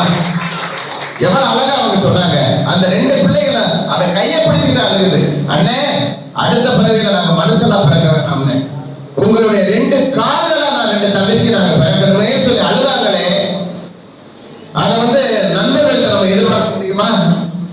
நினைச்சு பாருங்க அப்படின்னு ரொம்ப அருமையா பேசியிருக்காங்க. இன்னொரு விஷயத்த அழகா சொன்னாங்க, நல்ல நண்பன் கெட்ட நண்பன் நாட்டுல இருக்காங்க. ஆனா நல்ல அம்மா கெட்ட அம்மான்னு எங்கேயாவது இருக்காங்க? நல்ல அப்பா கெட்ட அப்பான்னு எங்கேயாவது இருக்காங்க? அம்மா தான் எல்லாரும் நல்லா வந்தாங்க, அப்பா தான் எல்லாரும் நல்லா அப்பான ரொம்ப அற்புதமா பேசிட்டாங்க அவங்களுக்கு. ஆனா அவங்களுக்கு ஒரு நட்பு உதவி செஞ்சிருக்கு, அதே நம்ம சொல்லணும். இந்த நேரத்துல டயம் முடிஞ்சு 2 நிமிஷம் பேசுறாங்க, அவங்க நட்புன்ற முறையில அவங்க கடைசி வரைக்கும் பெல்லடிக்கவே இல்லை. அதற்காக அவங்க கைதட்டி அவங்களை உற்சாகப்படுத்தி அடுத்தபடியாக ஒரு நிறைவு பேச்சாளர் பேசுறாரு. அதற்கடுத்து 2 தலைவர்கள் பேசுவாங்க. ரொம்ப சீக்கிரத்துல நம்ம முடிச்சிடலாம். அதனால நீங்க எப்பயும் உற்சாகமாக அவங்களுக்கு ஆதரவளிக்கணும் கேட்டுக்கிட்டு இந்த சுற்றினுடைய இறுதி பேச்சாளராக நண்பர்களே நம்முடைய வெற்றிக்கு காரணமாக அமைகிறார்கள் என்று சிறப்பாக பேசுவதற்காக ஜெயசி திருப்பூர் லெஜெண்ட்ஸை சார்ந்த ஜெயசி வித்யா சுரேஷ் அவர்களே அன்போடு மேடை கிடைக்கிறோம். நீங்க பாத்தீங்கன்னா ஒரு சிறந்த பேச்சாளர், அதை பத்தி நான் சொல்லுவேன். அன்பும் பண்பும் நட்பு உள்ளமும் கொண்ட நம் நடுவர்களுக்கும் என் எதிரணி நண்பர்களுக்கும் இங்கு கூடியிருக்கும் நட்பு பூக்களுக்கும் என் இனிய மாலை வணக்கம். இளைய தலைமுறையின் வளர்ச்சிக்கு பெரிதும் உதவுவது நண்பர்கள் தான் நடுவர்களே, அதில் எந்த ஐயமும் உங்களுக்கு வேண்டாம். ஏன் சொல்றேன் அப்படின்னா, நீங்க ஏதாவது ஒரு பிரச்சனைனா தெரிஞ்சவன் தெரியாதவன் எல்லாரும் ஓடி வந்துடுவாங்க. ஆனா இந்த உறவு மட்டும் வரவே வராதுங்க. நீங்க போனே பண்ணீங்கனாலும் நான் அங்க இருக்கேன் இங்க இருக்கேன், பக்கத்துல உங்க ஃப்ரெண்ட்ஸ் யாராவது இருப்பாங்க, அவங்கள கூப்பிட்டுக்கன்னு சொல்லிட்டு வச்சிருவாங்க. நம்ம எல்கேஜி யூகேஜி படிக்கிறதுல ஆரம்பிச்சு கல்யாணம் பண்ணி தொழில் பண்ற வரைக்கும் நமக்கு உதவுறது நண்பர்கள் தான். எல்லாரும் சொல்றாங்க பெற்றோர்கள் பெற்றோர்கள் அப்படின்னு. ஆனா இந்த பெற்றோர்கள் என்ன பண்றாங்க? ஃப்ரெண்ட்ஸ் கூட விளையாட வச்சு குழந்தைங்களுக்கு சாப்பாடு கொடுக்குறாங்களா, போன கையில கொடுத்து சாப்பாடு கொடுத்து வச்சிடுறாங்க. அதுதான் அவங்க பண்றது. அதே மாதிரி இப்ப நம்ம 12வது முடிச்சுட்டு அடுத்து என்ன கோர்ஸ்னே எடுக்கலாம், என்ன காலேஜ்ல சேரலாம்னு ரொம்ப குழம்பிட்டு இருப்போம். நம்ம டீச்சர்ஸ் வந்து நமக்கு வழிகாட்டி நீ இது எடுப்பா இது நல்லா இருக்கும் அப்படின்னு எல்லாம் சொல்லுவாங்க. அதே மாதிரி நம்ம ஃப்ரெண்ட்ஸும் நமக்கு நிறைய ஆலோசனை பண்ணுவாங்க. ஆனா நம்ம குடும்பமும் ஒருக்கும் என்ன பண்ணுவாங்க, அந்த காலேஜா, அந்த காலேஜ்ல ஃபீஸ் ரொம்ப அதிகம்ப்பா, இந்த கோர்ஸா, இதை எடுத்து என்ன பண்ண போற, அதை படிச்சு எவனும் பெருசா முன்னேறவே இல்லை அப்படின்னு குழம்பி விட்டுருவாங்க. காலேஜ்ல குழம்பி விட்டுட்டாங்க. அடுத்து நம்ம தொழில் பண்றேன்னு வச்சுக்கோங்க, நம்ம இந்த தொழில் பண்ணலாம் அப்படின்னு சொல்லுவோம். நமக்கு என்ன நல்லா வரும்னு நம்ம ஃப்ரெண்ட்ஸுக்கு நல்லா தெரியும். நம்ம எதுல கை தேர்ந்தவங்கன்னு நம்ம ஃப்ரெண்ட்ஸுக்கு நல்லா தெரியும். ஸோ அவங்க வந்து நமக்கு நிறைய ஐடியா கொடுப்பாங்க, நிறைய நம்பிக்கை கொடுப்பாங்க. அந்த ஐடியாவிலையும் நம்பிக்கையிலையும் நம்ம ஜெயிச்சுட்டோமா அப்படின்னு வந்து நம்ம நினைச்சிட்டு இருப்போம். ஆனா இந்த உறவுகள் என்ன பண்ணுவாங்க தெரியுங்களா, தொழிலா, என்ன தொழில் செய்ய போற, இதுவா, இந்த பிசினஸ் செஞ்செல்லாம் யாருமே இன்னும் மேல வரலப்பா அப்படின்ட்டுருவாங்க. அதை விட என்னன்னா, நமக்கு எதுக்குப்பா தொழிலெல்லாம், வேலைக்கு போனோமா வந்தோமா அப்படின்னு இருக்கிற இடம் தெரியாம இருந்து போயிருந்து ஒதுக்குவாங்க. எந்த வகத்திலையும் நம்மளுக்கு வந்து சரிப்பா நீ செய்ப்பா எதுவா இருந்தாலும் பார்த்துக்கலாம் அப்படின்னு சொல்ல மாட்டாங்க. இதே படிப்புலையும் சொதப்பிட்டாங்க, தொழிலையும் சொதப்பிட்டாங்க. அடுத்து கல்யாணத்துல மட்டும் சும்மா இருப்பாங்கன்னு நினைக்கிறீங்களா? நம்ம ஃப்ரெண்ட்ஸா இருந்தா என்ன பண்ணுவாங்க? டேய் மச்சான், உனக்கு இந்த பொண்ணை பிடிச்சிருக்கா? ஓகேடா, எதுவா இருந்தாலும் நாங்க பாத்துக்கிறோம் அப்படிம்பாங்க. ஆனா இந்த உறவுகள் என்ன பண்ணுவாங்க? அந்த ஊரு பொண்ணா, அது நமக்கு செட் ஆகாது, பையன் கலர் என்ன பொண்ணு கலர் என்ன அப்படின்னு அங்கேயும் ஒரு கலரத்தை வந்து ஏற்படுத்தி விட்டுருவாங்க. இப்படி படிக்கிறதுல ஆரம்பிச்சு கல்யாணம் வரைக்கும் உறவுகளும் சரி குடும்பமும் சரி மாமா மச்சான் யாருமே உதவ மாட்டாங்க. ஆனா நம்ம எந்த ஸ்டேஜ்ல எங்க இருந்தாலும் பரவாயில்ல மச்சான் பாத்துக்கலாமாங்க. எல்லாரும் சோசியல் மீடியாவை வந்து தப்பாவே சொல்லிட்டு இருக்காங்க. இன்னைக்கு எத்தனை நண்பர்கள் வந்து சேர்ந்து ஒரு தொழிலை எடுத்து அந்த சோசியல் மீடியா மூலியமா பிரபலப்படுத்தி இன்னைக்கு எவ்வளவு சக்சஸ் அடைஞ்சிருக்கிறாங்க. ஒரு மதுரை மாவட்டத்துல லதா அப்படிங்கிறவங்க ஒரு கைவினை பொருட்கள் வந்து செய்யறவங்க. அது அவங்க அவ்வளவு கிரியேட்டிவா செய்யறத பார்த்து அவங்க ஃப்ரெண்ட்ஸ் அது அவங்களோட இன்ஸ்டாகிராம்லயும் ஃபேஸ்புக்லயும் போட்டு இன்னைக்கு அவங்க இந்தியாவில் உள்ள பல பகுதிகளுக்கு வந்து அதை சேல்ஸ் பண்ணிட்டு இருக்காங்கன்னா ஃப்ரெண்ட்ஸோட உதவி இல்லாமையா, சோசியல் மீடியாங்கிற சமூக ஊடகம் இல்லாமையா வளர்ந்துருக்காங்க சொல்லுங்க. அது மட்டுமா, அப்துல் கலாம் ஐயாவை எடுத்துக்கோங்க. இஸ்ரோட வேலை செஞ்சுட்டு இருக்கும் போது அவருக்கு ஒரு நியூ ஐடியா வருது. அதை வந்து அவர் யார்கிட்ட சொன்னாருங்க? அவர் நண்பர்கள் குழுவிட்ட தான் சொன்னாரு. அதே நண்பர்கள் எல்லாரும் சேர்ந்து ஆலோசனை பண்ணி அதன் வழி செல்லவே விண்வெளி ஆராய்ச்சியில் சாதனை சாத்தியமானது. கண்டிப்பா ஃப்ரெண்ட்ஸ் இல்லாம எந்த சக்சஸுமே வராதுங்க. இன்னைக்கு நீங்க ஏதாவது ஒரு பிரச்சனைக்கு ரோட்ல நின்று கூப்பிட்டீங்கன்னா கூட ஓடி வந்துருவாங்க. நீங்க ஒரு பெட்ரோல் பங்குக்கே போறீங்க, பெட்ரோலையும் அடிச்சிடுறீங்க, பர்ஸை வீட்டுல வச்சுட்டு வந்துடுறீங்க, யாருக்கு போன் பண்ணுவாங்க? நமக்கு தான் போன் பண்ணுவாங்க. டேய் மச்சான், நான் இங்க வந்துட்டேன்டா, என் கையில காசு இல்லை அப்படின்னு சொன்னா அடுத்த செகண்ட் நம்மளுக்கு வந்து அமௌண்ட் கையில் வந்துருக்கு. ஸோ அது மாதிரி பள்ளியும் கடைசியா ஒரே ஒரு எக்ஸாம்பிள் சொல்லிக்கிறேன். நண்பனே எனக்கு காதலன் ஆனனாலதாங்க இளைய தலைமுறையாக என்ன இன்னைக்கு பட்டிமன்றம் பேசுற அளவுக்கு முன்னாடி இங்க வந்து விட்டுட்டு இருக்க. அதே மாதிரி பள்ளியும் சரி, பயணமும் சரி, வாழ்வும் சரி, இவை அனைத்திலுமே நண்பன், வழிகாட்டியாக ஒரு ஆசிரியர், தோள் கொடுக்க தோழன், ஜேசியை போன்ற சமூகம் இவை இருந்துவிட்டால் சாதாரண வாழ்க்கையும் சாதனை வாழ்க்கையா மாறிடுங்க. இளைய தலைமுறையின் வளர்ச்சிக்கு பெரிதும் உதவுவது நண்பர்கள் கொண்ட சமூகம் தான் அப்படின்னு உறுதியோட சொல்லி எனக்கு பேச வாய்ப்பளித்ததுக்கு நன்றி கூறி ரொம்ப அருமையா பேசியிருக்காங்க. அவங்களுக்கு வாழ்த்துக்களை தெரிவிச்சுக்கிறோம். இன்னொரு தடவை ஒரு கைதட்டு தட்டிருங்க. அந்த மைக்கு நல்லா வேலை செய்யறதுக்கு ஒரு கைதட்டாங்க. எது நடந்தாலும் பரவாயில்ல, நாங்க இருக்கோம். ஒரு தைரியம், ஒரு பாதுகாப்பு ஆளா இருக்கிறத நண்பர்களே அப்படின்றத அருமையா சொல்லியிருக்காங்க. சமூக ஊடகங்கள் நல்லதே செய்ததுன்றாங்க. அதெல்லாம் ஒரு வகையில நம்ம ஒத்துக்கணும். ஒரு குழந்தைக்கு உடம்புக்கு முடியல, இந்த குழந்தை இப்படி இருக்கு, சமீபத்தில் நடந்தது, எனக்கு பேர் மறந்து போச்சு டக்குன்னு. இந்த குழந்தைக்கு இத்தனை இவ்வளவு 1 கோடி ரூபாய் செலவாகும், ஆபரேஷன் பண்ண வேண்டியது இருக்குன்னு சொல்லி அந்த யூடியூப் அந்த மாதிரி விஷயங்கள்ல சமூக ஊடகங்கள்ல போட்டாங்க. ஒரே வாரத்துல 1 கோடி கேட்டவங்களுக்கு 2 கோடி ரூபாய் வசூலாயிடுச்சு. அப்ப சமூக ஊடகங்கள் வந்து நல்லதே செய்யல அப்படின்றத அருமையா சொல்லியிருக்காங்க. நண்பர்களுக்கு ஒரு கஷ்டமா டக்குன்னு போன் பண்ணா உடனே அமௌண்ட் வந்துருன்றாங்க. அவங்க ஒரு நல்ல நண்பர்கள் வச்சிருப்பாங்க போல இருக்கு. என் நண்பனை போனையே எடுக்கிறது இல்ல. அமௌண்ட் கேட்டா ஹலோ ஹலோ என்னடா ஒண்ணு கேட்கலையே வச்சிருக்கேன். நல்ல நண்பர்களை கிடைச்சதுனால நட்புதே சிறந்ததுன்றத ரொம்ப அருமையா அழகா சொல்லியிருக்காங்க.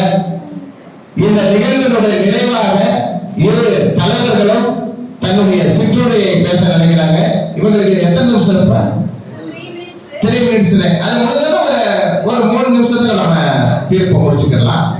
அதனால மிக சீரும் சிறப்புமாக சென்று கொண்டிருக்கக்கூடிய இந்த பட்டிமன்றத்தினுடைய ஒரு அற்புதமான நிகழ்வாக நண்பர்களே நண்பர்களே நண்பர்களே என்ற அணிக்கு வலு சேர்ப்பதற்காக மீண்டும் ஒரு முறை உங்கள் பலத்த கைதட்டுவதோடு ஜேசி திருப்பூர் மெட்ரோவை சார்ந்த ஜேசி சிவசாமி அவர்கள் அணி தலைவர் அவர்களை அன்போடு அழைக்கிறோம்.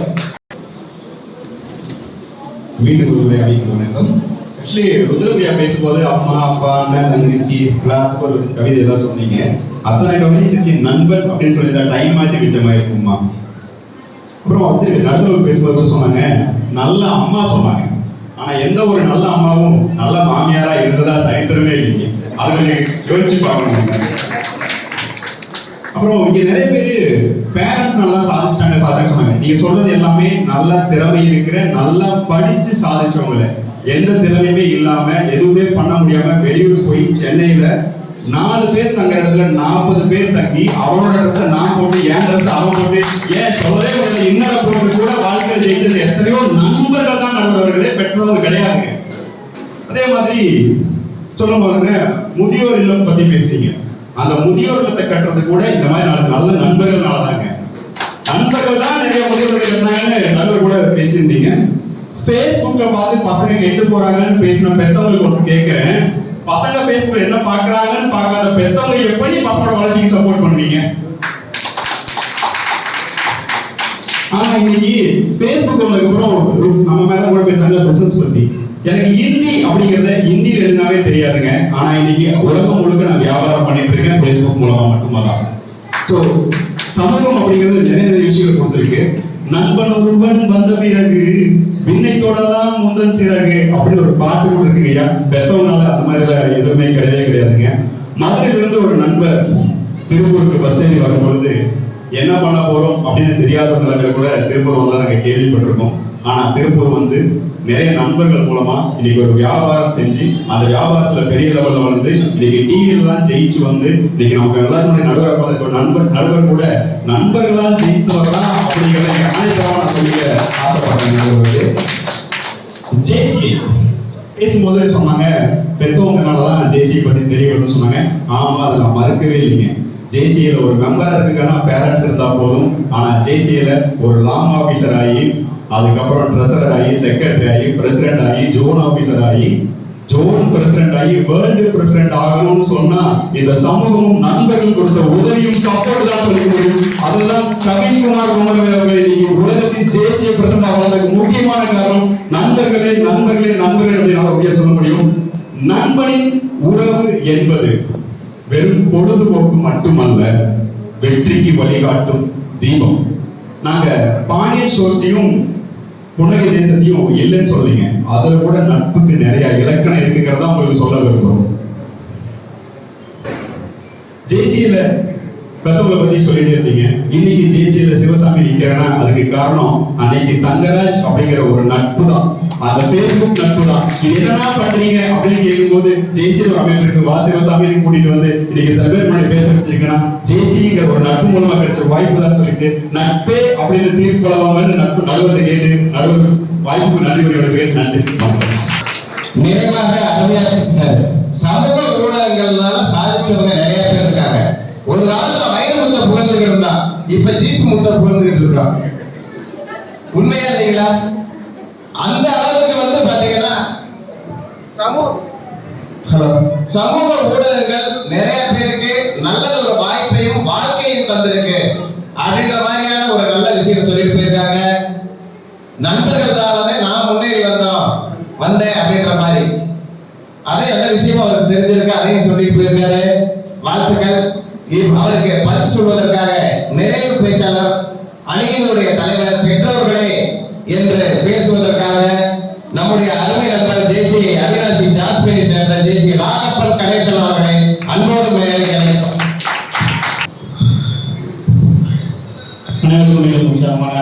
இரவு வணக்கம். இல்ல 20ஆம் நூற்றாண்டிலே இருக்காங்க. 20 வருஷத்துக்கு முன்னாடி ஆரம்பிச்ச பேஸ்புக்கை பத்தி அப்பவும் பேசிட்டு இருக்காங்க. 20 வருஷத்துக்கு அப்புறம் நண்பரா சேர்ந்து ஆரம்பிச்ச எந்த ஒரு கம்பெனி நல்லா இருந்தா சார். ரெண்டாவது விஷயம், இவங்க சொன்ன விஷயங்கள் எல்லாமே புறக்கணிக்கப்படுறாங்க குடும்பம் அப்படிங்கிறதுக்கு விளக்கம் அழகா நம்மளால சொல்ல முடியும்.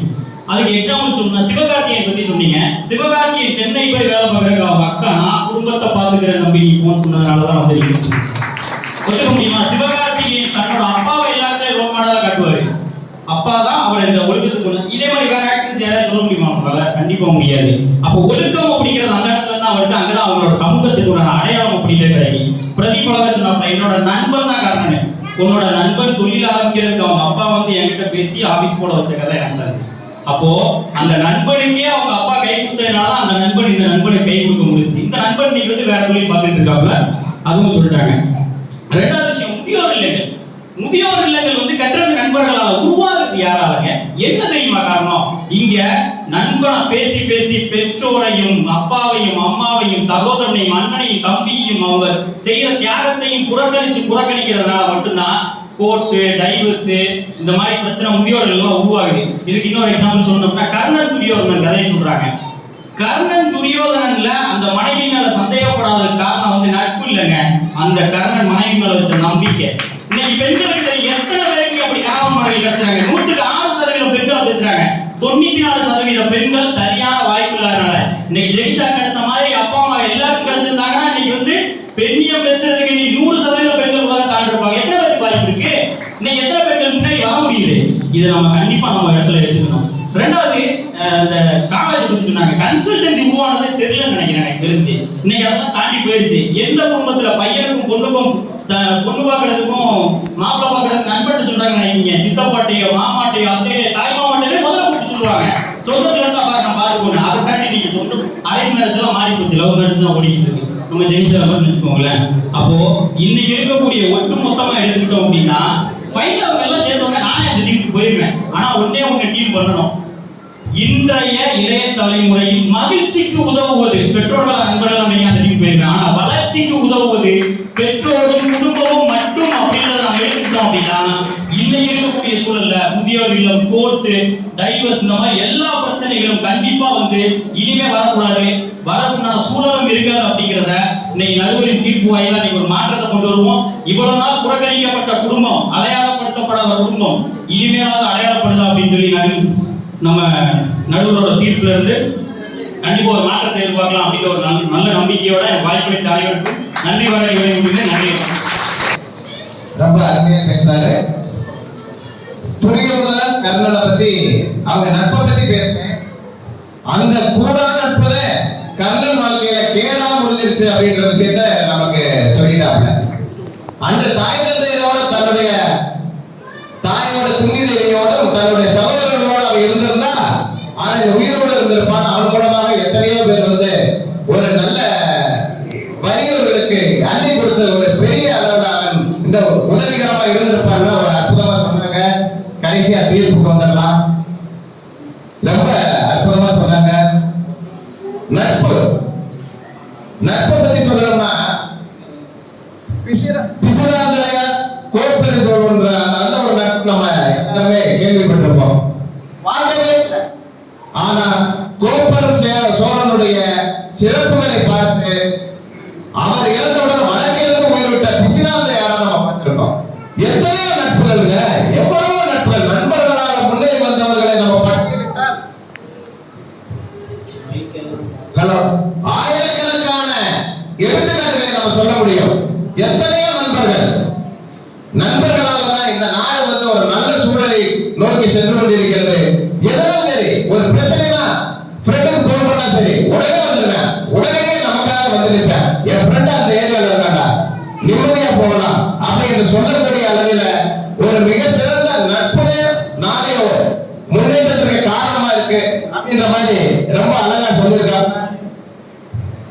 ஒரு கல்யாணம் நடக்குதுன்னு வச்சுக்கோங்க, சொந்தக்காரங்க கூட சண்டை போடுவாங்க, நல்லா சாப்பிட்டு சண்டை போடுவாங்க. என் பேரை முன்னாடி போட்ட பின்னாடி போட்ட வந்தவன் சரியா கவனிக்கலையே. ஆனா நண்பனுக்கு ஒரு வாட்ஸ்அப் பண்ணா போதுங்க, ஓடியாந்துருவேன். ஓடியாந்து அத்தனை இழுப்புப்பட்டு செய்வாங்க. அதாங்க நட்பு. அப்படிப்பட்ட நண்பர்களால தானே நம்ம நல்லபடியா இருக்க முடியும் அப்படின்றத அற்புதமா சொல்லி முடிச்சிருக்காங்க. ஒரு திருநங்கையா அவங்க வளர்றாங்க. வளரும் பொழுது அந்த குடும்பத்தில் இருக்கவங்க என்ன பண்ணிட்டாங்கன்னா, இப்படி இருக்க விட்டு வீட்டை விட்டு வெளியேற்றிட்டாங்க. வீட்டை விட்டு வெளியே வந்த அந்த திருநங்கையை இந்த சமூகம் எடுத்து வளர்த்து அந்த திருநங்கைக்கு ஒரு அங்கீகாரம் தரக்கூடிய அந்த அம்மா ஒரு அரசு வேலை பெறக்கூடிய காவல்துறையில சப் இன்ஸ்பெக்டராக தேர்வு பெற்று ஒரு மிக சிறந்த இடத்துக்கு அந்த அம்மா போயிருக்குன்னா அதுக்கு காரணம் நட்புதாங்க. அதே மாதிரி அலெக்சாண்டர் கேட்கிறாங்க. அலெக்சாண்டர் வந்து இந்த உலகத்தையே வெல்லணும்னு நினைச்ச ஒரு மாவீரன். அதே மாதிரி இந்த உலகத்தை வென்று காட்டியவன். அவன்கிட்ட கேட்கிறாங்க, உங்களுடைய வெற்றிக்கு காரணம் என்னென்ன? அதுக்கு அந்த அலெக்சாண்டர் சொல்றேன், இந்த உலகத்திற்கு வருவதற்கு என்னுடைய தாய் தந்தையர் காரணமாக இருக்கலாம், ஆனால் இந்த உலகமே என்னை நோக்கி வருவதற்கு என்னுடைய ஆசிரியர்கள் தான் காரணம் சொல்றாங்க. வெறும் மூங்கிலாக வரக்கூடிய மாணவர்களை புல்லாங்குழலாக மாற்றுவது ஆசிரியர் பெருமக்கள் என்று கூறி இந்த சமூகம், இந்த நட்பு மிக சிறந்த அளவிலே அடுத்து வரும் தலைமுறையை முன்னேற்றுவதற்கு காரணமாக இருக்கிறது. அதை தீர்ப்பு சொல்லிக்கலாமா? ஏன்னா இவங்களும் பேசியிருக்காங்க, கொஞ்சம் நம்ம அதையும் கொஞ்சம் பார்த்துட்டு போயிடலாம். அவங்க பேசுறத பார்த்து பேசுறது இருக்கு. அதனால சிறிது நேரம் எடுத்தால தயவு செய்து அதை தாங்கிக் கொள்ள வேண்டும் சொல்லிட்டு ஒரே விஷயம் நினைச்சுக்குங்க. நண்பர்கள் செவனே இருப்பேன், டேய் மாப்பிள்ள அந்த பொண்ணு உன்னை தானே பார்க்கறதுன்னு கிளப்பி விட்டுருவேன். அது வரைக்கும் நிம்மதியா போயிட்டு இருக்கும். இந்த இந்தியாவுடைய வளர்ச்சிக்கு தடைக்கற்களாக இருப்பது இரண்டு விஷயம் சொல்லி ஒரு சர்வே சொல்லுது. ஒன்று போதை, இன்னொன்று காதல். அந்த பொண்ணு நல்லா படிச்சுக்கிட்டு இருக்கான், கூட இருக்க ஃப்ரெண்ட் சொல்ல, ஏய் உன்னை தானே எங்க பாக்குறேன், பஸ்ல வரும்போது உன்னை பார்த்துக்கிட்டே இருக்கேன் பாரு, உண்மையா இல்லையா அப்படி சொல்லி கிளப்பி விட்டுருது. அந்த பொண்ணு நல்லா படிச்சு இந்த சமூகத்திற்கு அப்துல் கலாம் சொன்ன மாதிரி அடுத்து வரக்கூடிய இந்த நம் நாட்டினுடைய வளர்ச்சி இளைஞர்கள் மாணவர்கள் கைகளில் தான் இருக்குன்னு சொல்லும் போது அந்த மாணவ செல்வங்கள் தேவையில்லாம காதல் வலையில விழுந்து நண்பர்கள் தான் அது நடக்குது. அது பாத்தீங்கன்னா பெற்றோர்களுக்கே தெரியாம ஒரு திருமணம் நடக்கலாம், கையெழுத்து போடுறதுக்கு முதல்ல நன்மை இருப்பேன், அவன் கொடுக்குற தைரியத்துலதான் அந்த விஷயமே நடக்குது. கையெழுத்து போடுவாங்க, ஆனா கடைசியில ஒரே வருஷத்துல அதை முடிச்சுட்டு வந்துடும். எங்களுடைய திருப்பூர்ல குடும்ப நல நீதிமன்றத்துல எத்தனை பெற்றோர்கள் தன்னுடைய பிள்ளையை வச்சுட்டு கண்ணீரும் கம்பளையுமா இருக்காங்க தெரியுமா? அது என்னமோ மிலிட்டரிக்கு ஆள் எடுக்கிற மாதிரி நிற்கும், ஏதோ சாதிச்சுட்டு வந்த மாதிரி. அந்த போலீஸ் ஸ்டேஷனா இருக்கட்டும், ஒரு கோர்ட்டா இருக்கட்டும், அதையே மிதிக்காத அந்த பெற்றோர்கள் எப்படி மனசு வெந்து நொந்து அந்த இடத்துல நின்றுட்டு இருப்பாங்க தெரியுமா? அந்த கையெழுத்து போட்ட நன்மை எங்க போன அலைமையிலே பார்த்துட்டு, ஆனா கடைசி வரைக்கும் அந்த பெண்களை கட்டி காப்பாற்றணும்ன்ற ஒரு விஷயத்துல எல்லாத்தையும் மறந்து மன்னிச்சு அவர்களோடு போராடுறத பெற்றோர் தானுங்க. இப்ப சாதாரணமா எடுத்துக்கங்க, நம்ம சிரிக்காது நடிகர், அவருடைய அப்பா வந்து ஸ்டேட் பேங்கோட மேனேஜர், தன்னுடைய மகனுக்கு இந்த சினிமா ஃபீல்டு வேணாம்னு சொன்னவர், அதை முடியாதுன்னு சொல்லிட்டு அந்த சினிமா ஃபீல்டுக்கு வந்த உடனே அவனுக்கு ஆதரவாக இருக்கணுன்றதுக்காண்டி தன்னுடைய ஸ்டேட் பேங்க் வேலையை உதவி தள்ளிட்டு அவர் வந்து அதை கூடயே இருந்தாரு. இடையில் அவரு தன்னுடைய முதுமையின் காரணமாக அவருடைய கட்டுப்பாட்டிலிருந்து அவர் வெளியே வந்தாரு, மாட்டிட்டு முடிக்கிறாங்க. மினிமம் 10 வருஷம்ன்ற மாதிரி எல்லாரும் பேசிக்கிறாங்க. இதுவே நட்பு செய்யக்கூடிய வேலையா? பெற்றோர்கள் அப்படியே இருக்காங்க, நினைச்சு பாருங்க. அப்பா பத்தி சொல்றாங்க, அப்பா வந்து எம்டன், அப்பா வந்து சந்தோஷ் சுப்ரமணியம். அப்பா குடும்பத்தினுடைய வேருங்க, அந்த வேர் இருட்டுக்கும் உழைப்புக்கும் மட்டுமே சொந்தமா இருக்கும். அந்த வேரை பத்தி யாருக்கு தெரியாதுங்க, கடைசி வரை புரிந்து கொள்ள முடியாத, புரிந்து கொள்ளும் பொழுது நம்ம கையில் கிடைக்காத புத்தகங்கள் தந்தை. தாய் வந்து ஒரு பிரசவாரியில உள்ள வந்து உடலாக வருந்திக்கிட்டு இருக்கானா, உள்ளத்தால வெளியில அப்படியே நொந்து போய் தன்னை வருத்தி கொண்டு அதைவே 10 மடங்கு கஷ்டப்படுறாங்க தந்தைன்றது. ஒரே ஒரு பாடல் உங்களுக்கு எல்லாத்தையுமே உங்களுக்கு விடல வைத்து விடும் என்பதற்காக அந்த பாடலை சொல்றேன். அந்த பாடலை இவங்க பாடுவாங்கன்னு சொல்லி எதிர்பார்த்தேன். தாய் உள்ளே உயிர் வளர்த்து உயிரத்தால் பால் கொடுத்து தொல்லை தலைக்கென்றும் சுகமெல்லாம் உனக்கென்றும் சொல்லாமல் சொல்லும் தேவதையின் கோயில் அது. இருக்கும் பிடிசோறு தனக்கென்று எண்ணாமல் கொடுக்கின்ற கோயில் அது. அது தூய்மை, அது நேர்மை, அது வாய்மை, அதன் பேர் தான் தாய்மை. தாயை விட என்னங்க இருக்கு? தாயை விட நமக்கு என்னங்க இருக்கு? தாய் தந்தை விட நமக்கு என்னங்க வாழ்க்கை இருக்கு? தாய் தந்தை என்ன நம்ம வந்துருமா? ஒரு குழந்தைய வளர்க்கறதுக்கு என்ன பாடுபடுறாங்க? முடிச்சு கண் முடிச்சு நைட்டெல்லாம் அந்த குழந்தை அழுக வைக்கும், பார்த்து எடுத்து வச்சு அந்த குழந்தைய நல்லது பண்ண, அந்த பிள்ளைக்கு வந்து எந்த ஸ்கூல்ல சேர்க்கணும்னு தாய்க்கு தெரியுமா? அந்த குழந்தைக்கு என்ன பிடிக்கணும் வயதுல தெரியுமா? அதுக்கு ட்ரெஸ் வாங்க தெரியுமா? அந்த காலேஜ் பத்தில எல்லாம் தெரிஞ்சவங்களுக்கு கல்யாணம் பண்ணி வைக்க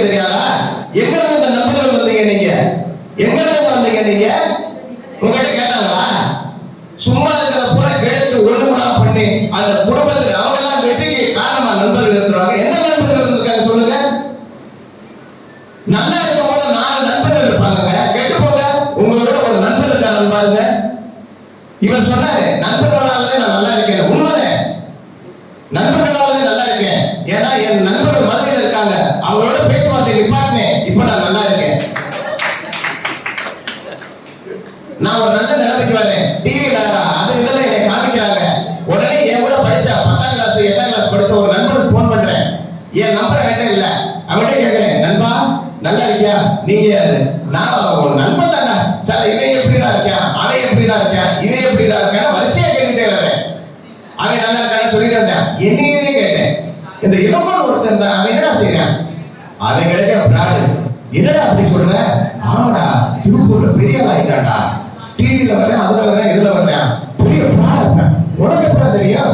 அப்படி வந்திருக்கேன், நல்லபடியா வந்திருக்க போறேன், பிராடு. நான் டேய் நான் தான் பேசுறேன். டேய் நண்பா, ஹலோ ஹலோ போன வச்சு வந்து இது வரைக்கும் எடுக்கல. ஏங்க திருப்பூருக்கு வந்து எவ்வளவு கஷ்டப்பட்டு எவ்வளவு ஓடி ஆடி உழைச்சு நாங்க இந்த நிலைமைக்கு வந்திருக்கோம். இவன் அவன் அசால்ட்டா சொல்றேன். ஏன்னா ஒரு அளவுக்கு மேல நம்ம முன்னேறினா கண்டிப்பான முறையில நண்பர்கள் பொறாமப்படுவாங்க. ஆனா பெற்றவங்க பொறாமப்படுவாங்க. நினைச்சு பாருங்க. இன்னொரு விஷயம், ஏதாவது ஒரு கெட்ட விஷயங்களுக்கு, ஒரு கெட்டதுக்கு தாய்களுடைய காரணமா இருப்பாங்க. அவங்க அந்த பாட்டில் ஆளுக்கு ஒரு பாட்டு அடிப்போம் சொல்லுவாங்களா? இல்ல வா இந்த கஞ்சாவை போட அப்படின்னு சொல்லுவாங்களா? ஒரு தாய் சொல்லுவா, தந்தை சொல்லுவா. யாருக்கு சொல்லுவா? மாப்பிள்ள சரக்கு அடிப்போமா, மாப்பிள்ள சரக்கு அடிப்போம். யாருக்கு சொல்லி கொடுக்குறா? சரக்கு அடிக்கிறதுனால எல்லா தப்பையும் சொல்லி நட்புல இல்ல. இந்த சமூகத்துல எப்படி பண்ணிட்டு இருக்கு? தாய் தந்தை அந்த மாதிரி பண்ணிட்டு இருக்காங்க. எத்தனை சின்ன குழந்தைகளுக்குங்க யூனிட் அப்படிங்கிற வந்தது. 8ஆம் கிளாஸ் படிக்கிற அரசு பள்ளி மாணவர் சாப்பிடுறாங்க. மேட்டா எங்க வீட்டுல நண்பர்கள் பேச கேட்க, என் நண்பன் அந்த வண்டி வச்சிருக்கான், எனக்கு வாங்கி கொடு. எப்படி வாங்கி கொடுக்க முடியும்? 3 லட்சம் ரூபாய் வண்டிய மாசம் 20,000 சம்பாதிக்கிற ஒரு குடும்பம் வாங்கி தர முடியுமா? மிரட்டான். இல்லைன்னா சூசைட் பண்ணிக்கிறது. என் ஃப்ரெண்ட் வச்சிருக்கான், அதை வச்சிருக்கான், இதை வச்சிருக்கான். எத்தனை எத்தனை தவறுகளுடைய ஒரு புகலிடமாக ஆரம்ப புள்ளியாக இன்று நட்பு போயிட்டு இருக்கு தெரியுமா? ஆனா பெற்றோர்கள் அப்படி இல்லைங்க. கடைசிக்கு கைப்பிடிச்சு கூட்டு வருவோம். வாடா வாடா மகனே, உன்னுடைய வாழ்வும் தாழ்வும் எது வந்தாலும் நான் கூட நிற்கிறேன். நான் இருக்கடா, ஓடு ஓடு, உன்னை முன்னேற்றாமல் என் ஆவி அடங்காது என்று உழைத்துக் கொண்டிருப்பவர்கள் பெற்றோர்கள், கூட பிறந்தவங்க, அக்கா தங்கச்சி, அத்தனை பேரும். எந்த விதமா ஒரு அளவுக்கு தாங்க நட்புன்றது இருக்கலாம் வைக்கும். அந்த குளத்துல தண்ணி இல்லைன்னா கொக்கும் இல்லை, மீனும் இல்லை. அதே மாதிரி தாங்க நம்மகிட்ட பணம் இல்லைன்னா நட்பும் இல்லை, ஒண்ணும் இல்லை. ஆகவே நண்பர்கள் தேவைதான், அது ஒரு அளவோடு தான். ஆனால் ஒரு குடும்ப ஒரு அடுத்த தலைமுறையை முன்னேற்றுவதற்கு காரணமாக இருப்பது பெற்றோர்கள் தான், பெற்றோர்கள் தான், பெற்றோர்கள் தான் என்று தீர்ப்பு வழங்கி இதுதான் இருந்து கவனித்த உங்கள் அனைவருக்கும் எங்களுடைய அன்பான நன்றியை தெரிவித்துக் கொண்டு எங்களுடைய குழுவின் சார்பாக நன்றியை தெரிவித்துக் கொள்கிறோம். நன்றி நன்றி நன்றி.